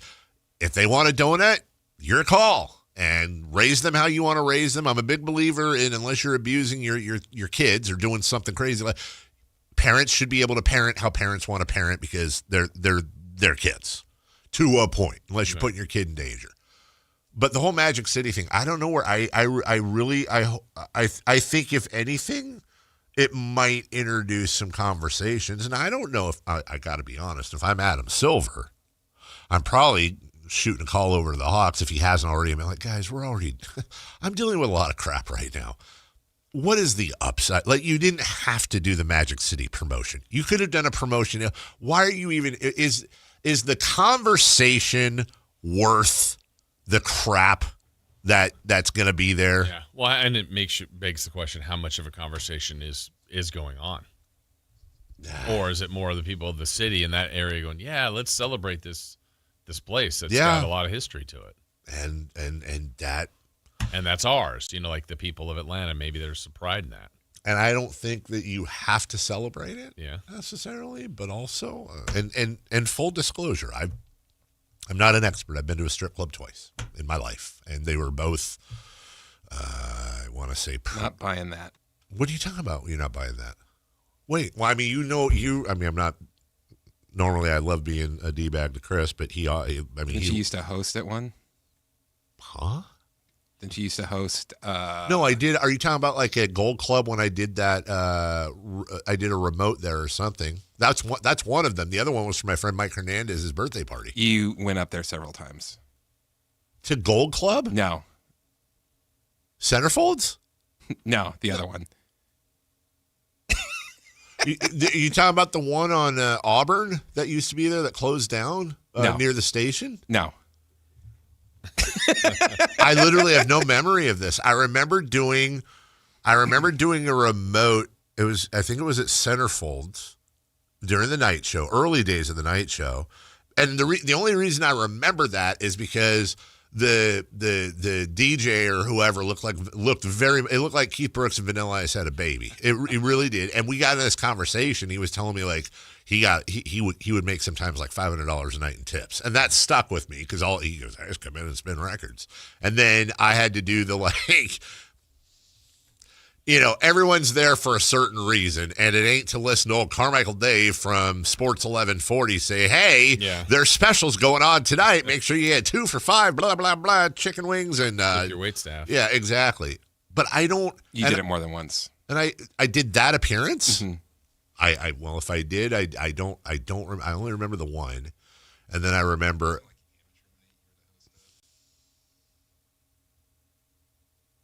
No, it was 3. You're right, but it was only 3, and it wasn't. No, Chris just said in my ear.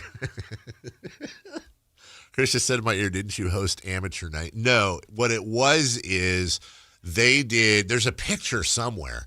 They did an event on my birthday, and amateur night was part of my birthday. It was the same night because that's the picture where I'm on stage. God, I think this was pre-Melissa. Yeah, I wasn't there for that one.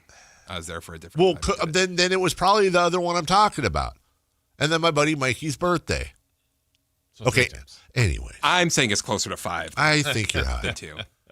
But I would say this, no disrespect. Like, no disrespect. This is what my point is like, I don't want to yuck anyone's yum here.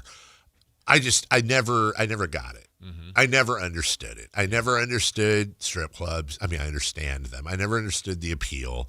Just like I don't understand like people my dad's generations, what they call them, stag parties. Mm-hmm. I think where it's like you and your guy friends all go to a cabin, I think, or something, or someone has the latest tape, and you and your 6 or 7 buddies are sitting around watching whatever this is. You're going to be weird. Why? What are you talking about? All right, hey man, let me look it up here.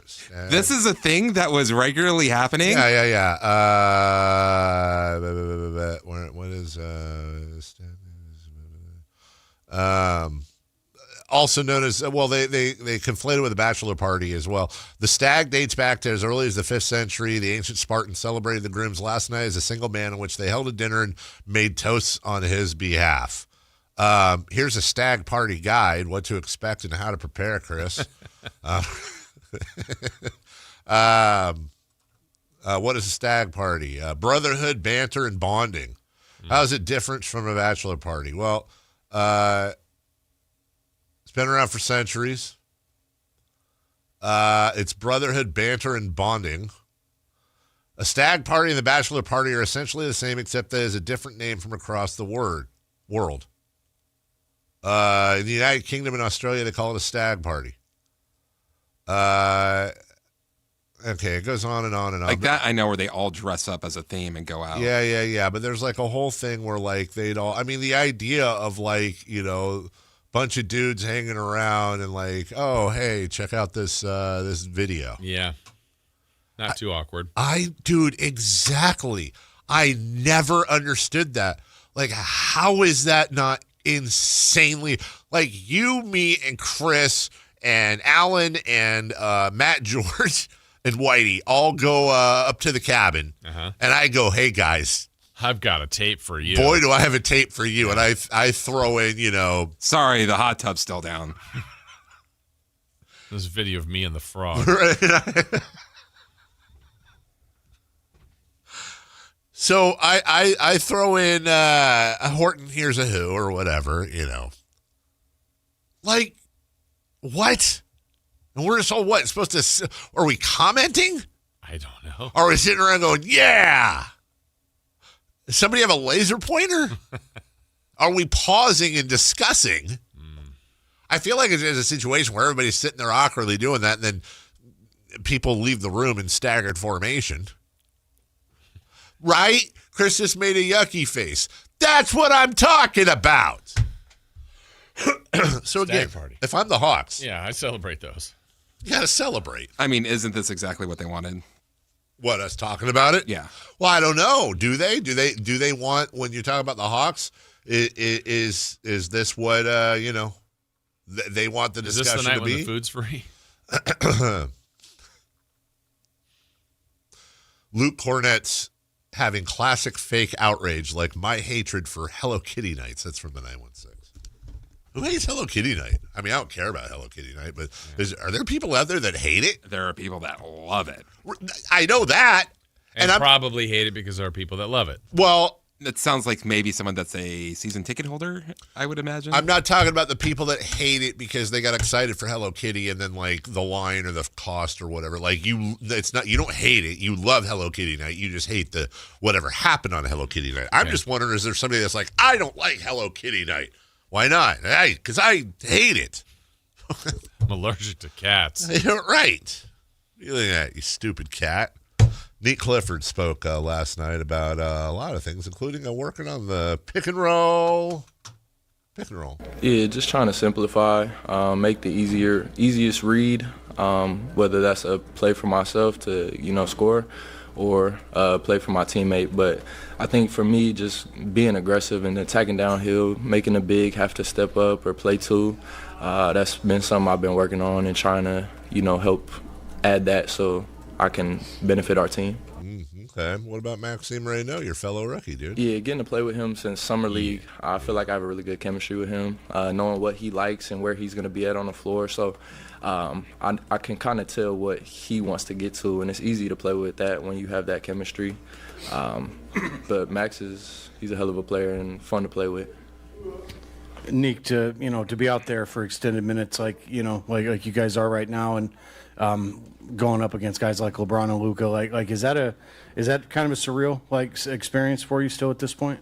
Yeah, it's crazy.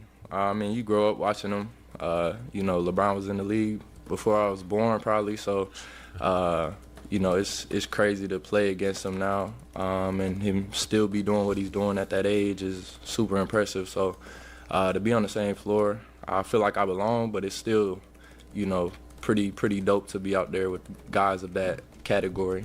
Yeah, imagine that. Guy's been playing your entire life. Which, by the way, shut up, Nick. Don't ever say anything like that again. It's the first thing you've ever done I don't like. Yeah. Let's just calm down on LeBron's been playing since I was born. But imagine that, like you're going all the way through, and then you're rubbing elbows with, like literally rubbing elbows with him on the floor with him. Yeah. LeBron doesn't like that. Doesn't like that take. No. Yeah. Yeah. Old man LeBron. I mean, I love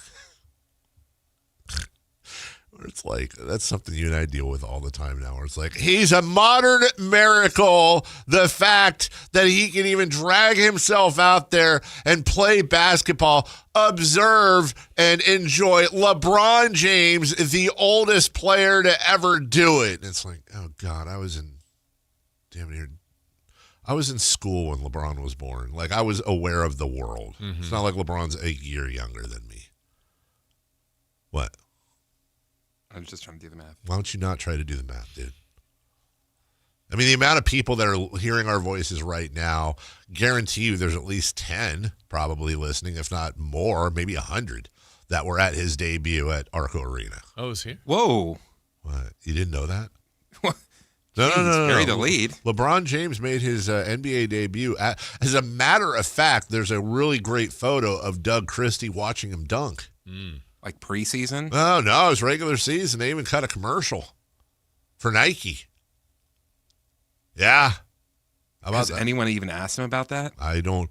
Honestly, I wonder if anybody's ever even. I wonder if LeBron even realizes where his first game was at. Because most people don't know that. Like, the two Kings facts nobody knows. LeBron James got his start at Arco, okay, which is also weird when you think about it, as Cleveland, so an Eastern Conference team opening at a Western Conference team. But then on top of that, too, that the Kings are the oldest team in the NBA. Yeah, they don't know that. People don't know that. You know, that's something to celebrate. Not Magic City. Right.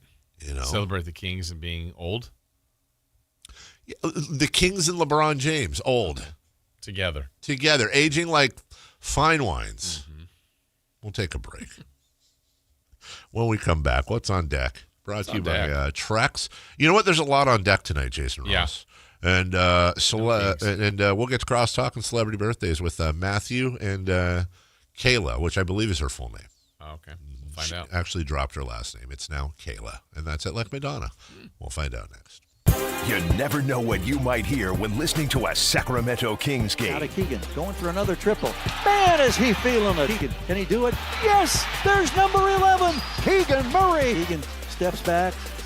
He just knocked down his 12th three-pointer, a Kings franchise record. He's got 45 points. Never miss a moment of Sacramento Kings basketball with Sactown Sports and the Sactown Sports app.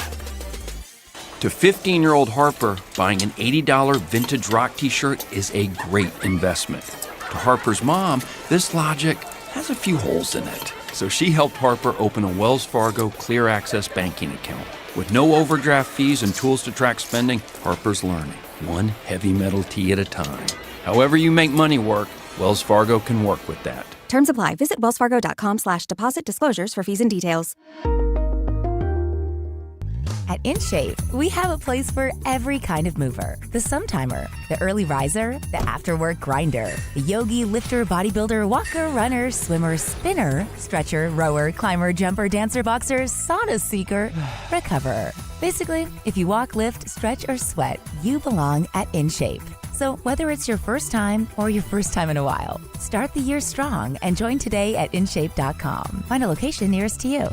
If you owe back taxes, listen carefully to rule number 1. Never go up against the IRS alone. They're cracking down, freezing bank accounts, garnishing paychecks, canceling passports. Even your home or business could be at risk. But here's what they don't tell you. The IRS has powerful tax relief programs that could save you thousands if you qualify. That's why smart people call Optima Tax Relief, America's #1 tax resolution firm. Nobody knows these programs like the experts at Optima. Their team of tax attorneys and licensed professionals have resolved over $2 billion in tax debt for people just like you. The IRS is not stopping, so don't wait and don't take them on alone. For tax help you need, for tax help you can trust, call Optima today for a free consultation. Call 800-343-6460. 800-343-6460. 800-343-6460. Optima Tax Relief. Some restrictions apply. For complete details, please visit OptimaTaxRelief.com. Cashback is not available on gas in New Jersey and Wisconsin. Couponing. Wow, you didn't strike me as the coupon type. Just trying to stay ahead of inflation. Gas, groceries, everything. It's all more expensive. I need to save wherever I can. Have you tried Upside yet? Upside? What's that? It's a free app that I use that pays cash back for every gallon of gas I buy. You've got to buy gas to get around anyway. Might as well get paid for it. Come on, does that really add up to anything? I've already made around $200. The extra cash helped pay down my bills, and I even had a little extra left to treat myself. And the Upside app is free? Totally free, and the cash back is real. You can transfer the cash right to your bank account. I'm downloading Upside right now. Download the free Upside app now to earn cash back every time you buy gas. Use promo code ENJOY to get an extra 25 cents per gallon on your first tank. You can cash out anytime right to your bank, to PayPal, or a gift card for Amazon and other brands. Just download the free Upside app and use promo code ENJOY for a 25 cents per gallon bonus on your first tank. That's code ENJOY for a 25 cents per gallon bonus. Meet Lee Platts, a renter whose possessions fill not only her apartment, but also the darkest corners of a mini storage unit. A land of both truth and fiction. Truth, everything inside is protected by Progressive. Fiction, one day Lee will fit into her clothes from senior year of high school. Renters, discover coverage for what you love and what you can't get rid of in Progressive's Protection Zone. Get a quote at Progressive.com. Progressive Casualty Insurance Company affiliates and third-party insurers. Jackson Hewitt knows taxes are complicated, and with multiple jobs and tax forms, they're like Sonata complicated. Our no surprise pricing keeps things simple. Jackson Hewitt does your taxes for only $149 or less. And since we know all the new tax codes, you could get thousands back. So what are you waiting for? Hurry. File with Jackson Hewitt today for only $149 or less, guaranteed. Limited time offer for new clients on federal returns. Participating locations only. Terms at jacksonhewitt.com/149. At Big O, we offer total auto care to make any car problem feel like no problem at all. We keep the scary lights off and help you get back on the road. Now through March 15th, get $100 instant savings on 4 select in-stock Nexen, Nitto, or Toyo tires with installation purchase. Plus, get our Healthy Car Care Special, which includes a tire rotation, alignment check, brake check, fluid check, and more. Big O Tires, the team you trust. Installation required. Disposal fees and shop fees extra were permitted. See store for pricing. Eligibility may vary. Not valid with other offers. Ladies and gentlemen, this is going to be fun. It's time for What's on Deck. Brought to you by Trex Decking and Railing.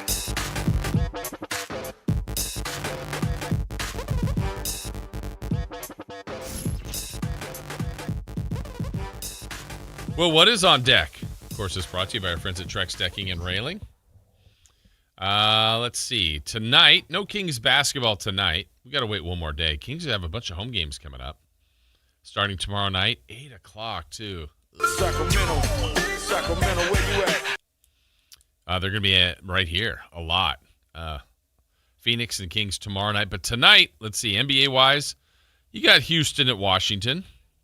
You got Boston at Milwaukee. Denver at Utah. Clippers at Golden State. Looks like Darius Garland's going to make his Clipper debut. At least he's supposed to. Darius Garland. Wait, what is that? Oh, Notorious. I was thinking, are you doing that to Duran Duran? Favorite Duran Duran song? Reflex. What was that? The Reflex is a lonely child or something? I guess. I don't even know what the hell that meant. I always anger Duran Duran fans because my favorite, if I had to pick one, Ordinary World. The acoustic version, actually. His voice is dreamy. Not Union of the Snake.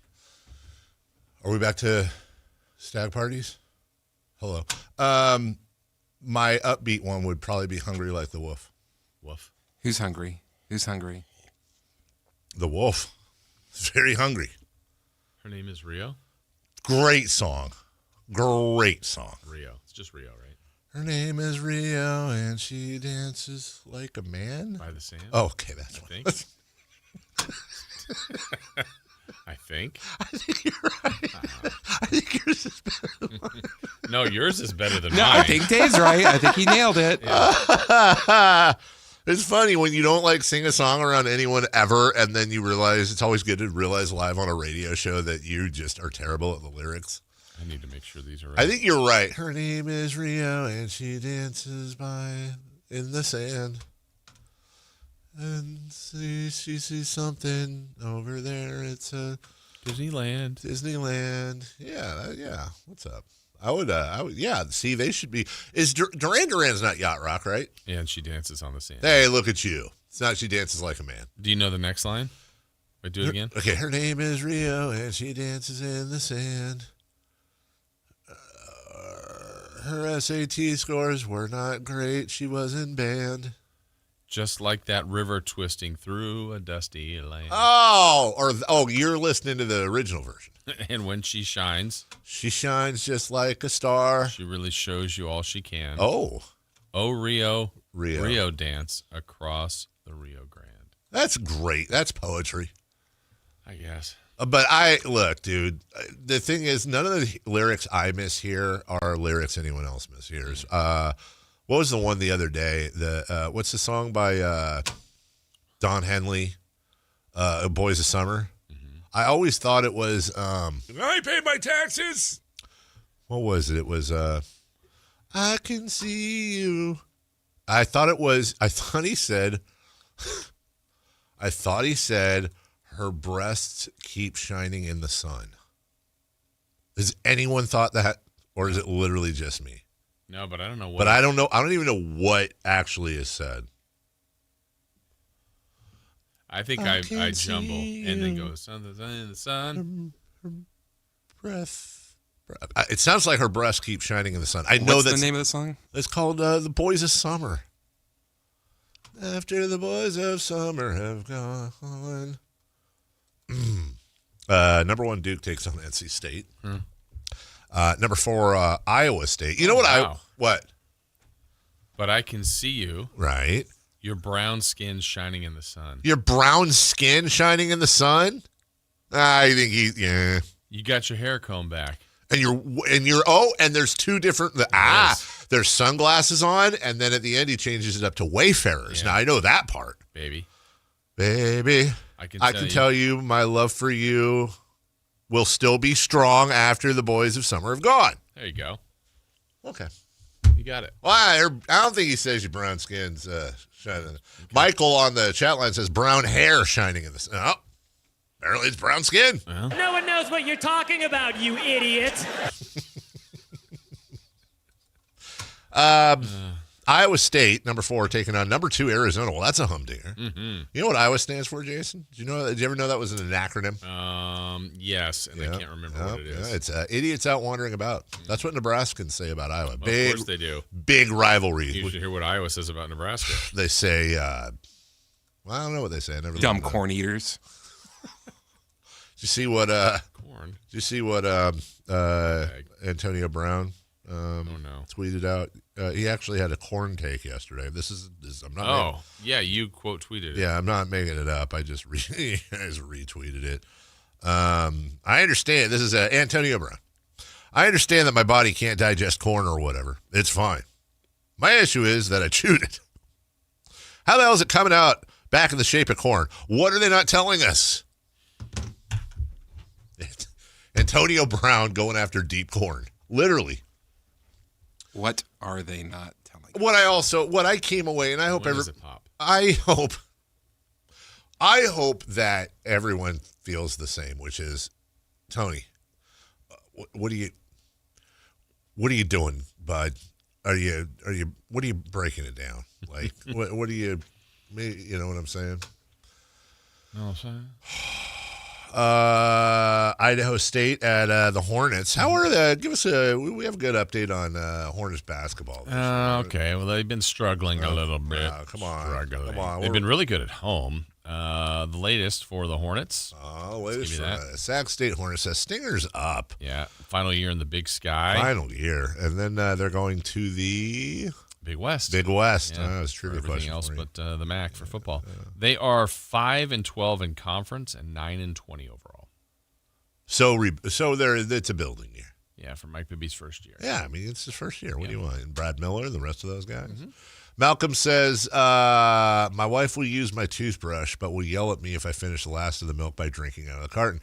Malcolm, and I say this, I've seen Malcolm post here many times, and I like him.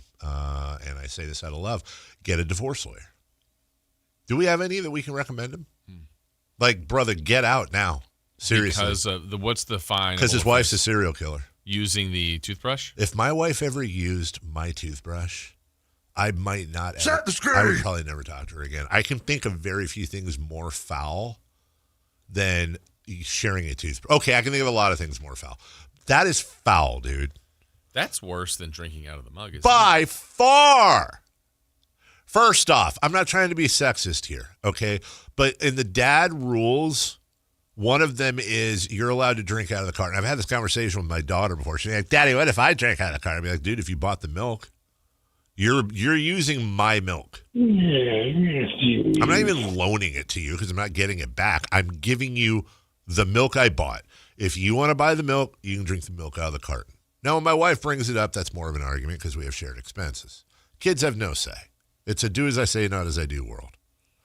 But if my wife used my toothbrush, my brother used my razor once, and I lost my mind on him. Wait, your brother? Yes, used my razor. So my razor, which was cutting his beard and skin and pimples and God knows what else you have on your face. And I understand washing it, but... Yeah, but you're related. Doesn't matter. Oh. The point is, yuck. And if you took like a black light to a toothbrush, maybe that's the wrong thing to say, but like it gets food out of your teeth. And then somebody else, I don't even want to use, like I'll use my wife's chapstick on occasion, but I kiss my wife. If you offered me chapstick, unless I was in like serious lip distress, which was a band name of mine back in the day, SLD, I would not use your chapstick, nor would I expect you to use mine because we're basically kissing. Basically. Use your finger instead. If it's like a Carmex, yeah, that's fine. I mean, the chapstick thing. I never thought of that, actually. I guess that's kind of... Well, no, because my finger is taking the surface of the lipstick or the chapstick and rubbing it on my mouth. Just like the next time you'd put chapstick on, you might as well just wipe my finger on your lips. Don't isolate that. And who knows where that's been. I do. You don't want to do that. Duly noted. Matt and Kayla next, along with Celebrity Birthdays, brought to you by Crumble Cookies right after this. Domantas Sabonis plays here. He finds Sabonis, put the frosting on the cake, put the cherry on the sundae. Sabonis with a two-hand flush makes it 114-106. Sactown Sports is your proud home of the Sacramento Kings. Capital Casino is conveniently located in downtown, 411 16th Street, and has been a part of the greater Sacramento area for over 20 years. They offer the best variety of games in the region in a safe and friendly environment. And there's plenty of parking, all well lit and monitored by security. Come have a great meal at the cafe and restaurant inside. Capital Casino has the best food, the best service, and the best action. But please always remember to gamble responsibly. 1-800-GAMBLER. When a person is seriously injured, there's no substitute for the personal legal relationship offered by the local NorCal firm of Ashton and Price. From the first attorney meeting, every important decision is made with a direct consultation with, and I can't believe I have to say this, a real, live, experienced, flesh and blood local attorney. It's called Home Court Advantage for a reason. Ashton and Price, serious local attorneys for serious people with serious injuries with no fee until we win. For the best local advice, don't think twice. Call Ashton and Price. Golf to Go is brought to you by the Hagen Oaks Golf Super Shop. Here's Frank LaRosa. In golf, a tee can refer to the area where you hit your opening shot on any hole, or it can be the little piece of wood or plastic that holds your ball off the ground so you can hit your tee shot. Now, if you're not already confused, let me try harder. In earlier times, golfers made tees from little heaps of sand, and the sand was kept in little boxes called tee boxes, which gives us the historical connection and gets us back to where we started. Various types of reusable tees were invented over the years, made of rubber, cork, or paper. But the first commercial tee like we know today was the Ready tee, invented by an American dentist in 1921. It was white wood with red tops, so they were easy to find. Today's tees are made of wood or plastic and come in many colors, and there are anti-slice tees, friction-free tees, brush tees, flexible tees, and even biodegradable tees. I'm partial to a tee with contrasting color measuring points, so my ball is teed up the same height every time. Check your local pro shop for lots of choices. That's your Golf to Go. I'm Frank LaRosa. Guys, did you know your testosterone affects everything in your system, including how you feel and perform every day? Right now, Revive Men's Health Sacramento will check your testosterone for free. Knowing your T levels is the first step in understanding if you have low T. Your testosterone level impacts your energy, libido, sleep, weight, hair loss, mood, and even ED. Maintaining an appropriate T level can change your whole life. Most men start to see changes in their hormone levels in their 30s. Experience and results matter. So what are you waiting for? Get your T levels checked today by local, experienced, and trusted men's health experts. They've helped thousands of men since 2011. They're so confident they can help you, they even guarantee it. Call Revive today and schedule your free testosterone test, free exam, and free consultation. Call Revive Men's Health at 916-277-8599. That's 916-277-8599. Or visit ReviveMen'sHealth.com. Jackson Hewitt knows taxes are complicated. And with multiple jobs and tax forms, they're like Sonata complicated. Our no surprise pricing keeps things simple. Jackson Hewitt does your taxes for only $149 or less. And since we know all the new tax codes, you could get thousands back. So what are you waiting for? Hurry. File with Jackson Hewitt today for only $149 or less, guaranteed. Limited time offer for new clients on federal returns. Participating locations only. Terms at jacksonhewitt.com/149. Get in the zone, AutoZone. Welcome to A to Z Savings, our biggest sale of the year. Happy to be here. Can I get some rotors? Would you like brake pads with that? How much are the brake pads? Free with Duralast rotors. Free. Really? Really? Free. I also need some oil. Would you like an oil filter with that? Yeah. How much is that? Free with the oil. Free. Really? Really. Free. It's part of A to Z Savings with hundreds of deals. From A to free. Get in the zone, AutoZone. Ends March 9th. Restrictions apply. Get ready, Sacramento. The Sacramento Boat Show and Big RV Show is taking over Cal Expo, March 5th through March 8th. Hundreds of boats and RVs, all in one place. From wakeboard boats and pontoon boats to motorhomes, fifth wheels, travel trailers, sprinter vans, plus fishing boats and ATVs. It's 2 huge shows, 1 massive event. Don't miss it. Get details now at 2hugeshows.com. It's time for the news of the day.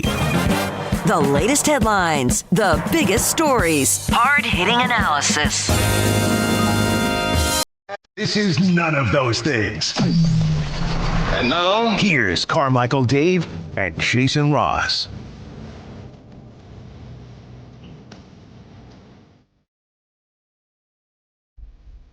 Welcome back. And hello. Hi. And my bell. There we go. Good morning. How are you? Matt, how are you? I'm good. Yeah? Yeah. Nice hoodie. Thanks. Kayla, how are you? Just peachy. I would like to say something. Uh-oh. I would like to say something, and I want to acknowledge, could be completely wrong, but I pride myself on the ability to read the rooms. Uh-huh. I'm sensing something out of you.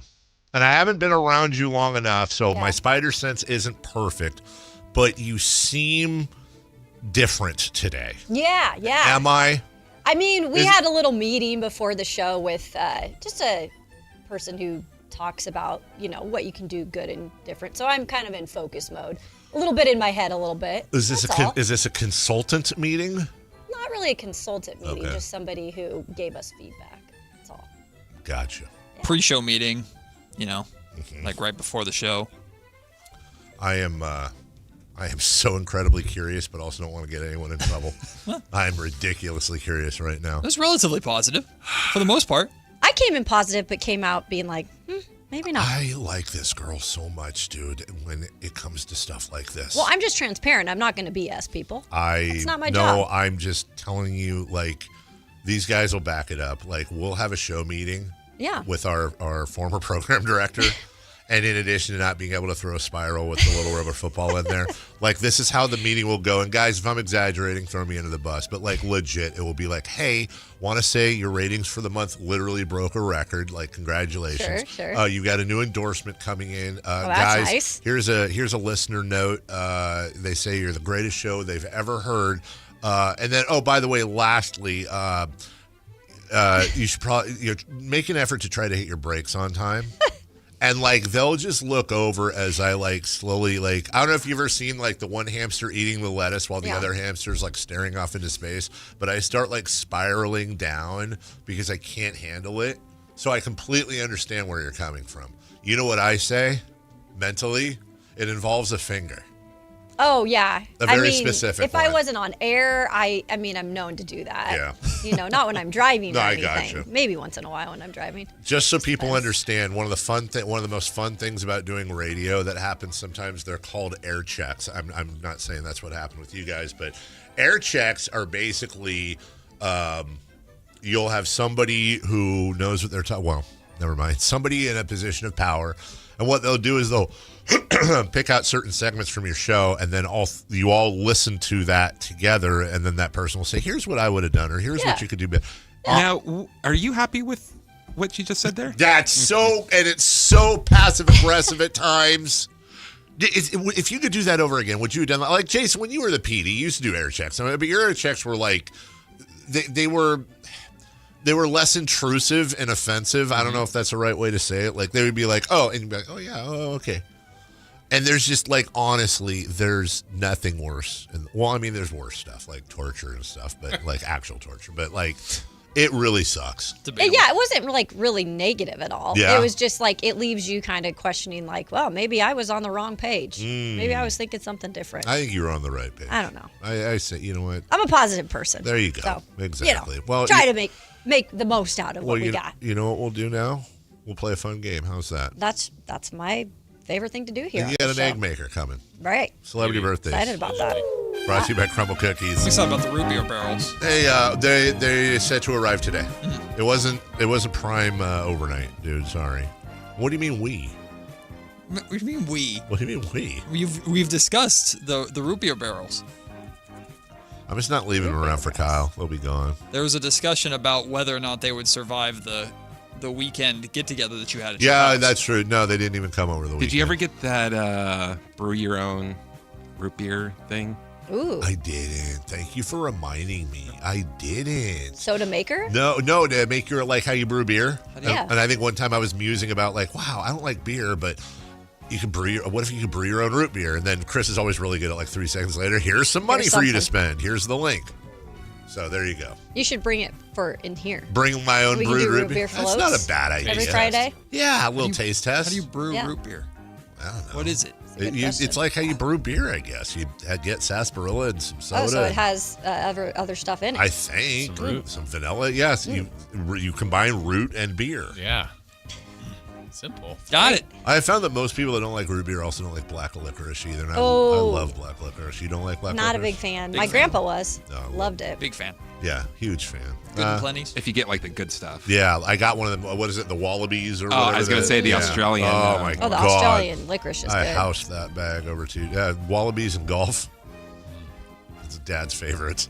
Jason Ross, celebrity birthdays. All right, happy birthday today. I paid my taxes. To John Malkovich.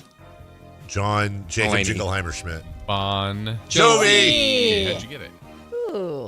Wait, didn't it Jan? It's Jan Bon Jovi. Didn't his son just marry somebody or who? Are you serious? We just talked about it. Like 5 times. Well, who was it though? I forgot. It was a girl. It's strange that you don't know this. It was a what? I do know it. I just It's forgot. very strange. Oh, Millie Bobby Brown? Yeah. Yes. Really? Yeah, they got married. She old enough? Well, I think she's like 22, isn't she? Or 23 or 30? She didn't marry John. No, she married his kid, John Jr. So he's young. Okay. Yeah. That's very young. John Bon Jovi is 63. 64. 66. 65. We have a correct answer, and it goes to Kayla Anderson, 64th birthday. Happy birthday to Chris Martin from Coldplay. Oh, my goodness. Oh, my goodness. I should know this. Gwyneth Paltrow's ex, right? Yeah. They had Moses and Apple were their kids. That's right. Huh? Yeah. Interesting Chris names. Martin, the lead singer of the most successful band of the new millennium, Coldplay. The new millennium. You know, the millennium we're in right now, not the old millennium. Chris Martin is 44? 41. Oh, I think he's at least 48. He is 51. Kayla's closest, 49. Yeah, I was like, he might be 50. Well, he's old. Happy birthday to Rebel Wilson. Oh, she's funny. Pitch Perfect. Oh, yeah. 40? I have no idea. 37. Let's do 35. 43. Chris is closest, 46. Wow. Really? Wow. She looks good. Happy She's birthday. been in movies for a long time. Yeah. Never mind. I'll bring it up later. Daniel Craig. Probably a good thing. Daniel Craig? Oh. 007? Knives Out. Glass Onion? He's old too. Daniel Craig is 55. Kid in King Arthur's. What's that movie? He's King Arthur's Court. Oh, Kid in King Arthur's Court. Yes. I think he's 60, the big 6-0. 56. 62. What did you say? 55. J-Will. Double nickel. Tie between Matt and Kayla, I think. Yeah, 58. Cowboys and Aliens. Wow, Dan. Happy birthday to Munich. Tua. Tagovailoa. Oh, he's about to get. He's without a job, I think, in a little bit. Yikes. Great taste in movies, though. 28. Really? He's 29. He's not 30 yet. I would say 29, but say it a little differently next time when you're on the air. 29. There you go. Perfect. Honestly, that's great. I'll do 27. I don't think he's 30 yet. 28. We have a correct answer. Goes to Christopher Ladd and Carmichael Dave, 28. Hey. Said it first. Happy birthday to Ben. Roethlisberger. Oh. Simmons. Oh, well done. Roethlisberger. Chris's guy. Big Ben. Chris, what are you talking about? You. B. Roth is... Broth. Bone broth. Is 44. Ooh. He's old. From Miami of Ohio. Ben Roethlisberger. Good job. Thank you. 45. And the Mac. 47. 46. We have a correct answer. Goes to Carmichael Dave, 44 for Big Roth. Roethlisberger fan. B-Roth. Fofo. Happy birthday to Reggie. Miller. Hammond. Jackson. 48 hours, Reggie. Reggie. Jackson. Reggie. That's all of them. Miller. Theus. Reggie Jackson. Reggie Theus. Reggie. I don't know. Oh, Reggie Bush. Wait. Bush? From Reggie, UCLA. Reggie Yes. Bush? Ooh. It's an old Reggie Bush. favorite. Dusk. He is. I think he's 43. No, I think he's 42. Yeah, I think you're right. He's 42. I think he's 42. 42. 41. We have a correct answer. Goes to Christopher Ladd, 41. Happy Now birthday. I need a shower. Happy birthday, Sebastian. Janikowski. Yes. Woo, Seabass. Stan. What school did he go to? Not sure. Florida State University. Come on. Into that. Seabass. Let's see. Scott Bentley. 20, 30, 29. 40. He is. God, is he 49? What? I was going to say 49. No way. 49. 48. 50. We have a correct answer. Goes to Kayla Anderson, 48. Ooh. Happy birthday to Dylan Cardwell. Harper. Dylan. Harper. You're good on Harper. the Dylan names. Harper. Dylan Harper is 21. Remember Derek Harper on the map? I think he's 20. He's pretty good. Might 21. be 20. He's 20 or 21. 20. We have a correct answer. Goes to Matt and Chris. Yeah. Happy 20th birthday. That's our list. What's coming up on the show? Nice. We are reacting to Kings and Lakers' neat Clifford breakout game. Is he the star we all thought he would be? Carmichael Dave, you'll answer next. Bye. Love you. See ya. Matt and Kayla next. Bye-bye now. And we're out. And goodbye. And for Jason Ross, Chris Rolata, I'm Carmichael Dave, and Matt and Kayla are next. Bye-bye now. And we still, how much time do we have? We're out early? How are we going out early on this show? I've never gone out early. I don't know what the hell they That's do. bizarre. Oh, there's one more. Method Man. Oh, my goodness. Method Who's Man. that? 52. 58. Who's Method Man? Wow. Who's a rapper. Method Man? Ask Redman, okay? Jeez. Video The game character? Method Man. Method Man's a dork? No. Oh, Matt's a dork. Yes. I know who Method Man is. Method Man is 54. 55. I don't... We have a correct answer. Better not be Matt George. Is it Matt George? Come on. It goes to Oh, that's funny. Method Man's biggest fan, Matt George. Yep. I 50, know, what was he, 4 55. or 5? know the method. What On group that- is he a part of, Matt? He was in a video game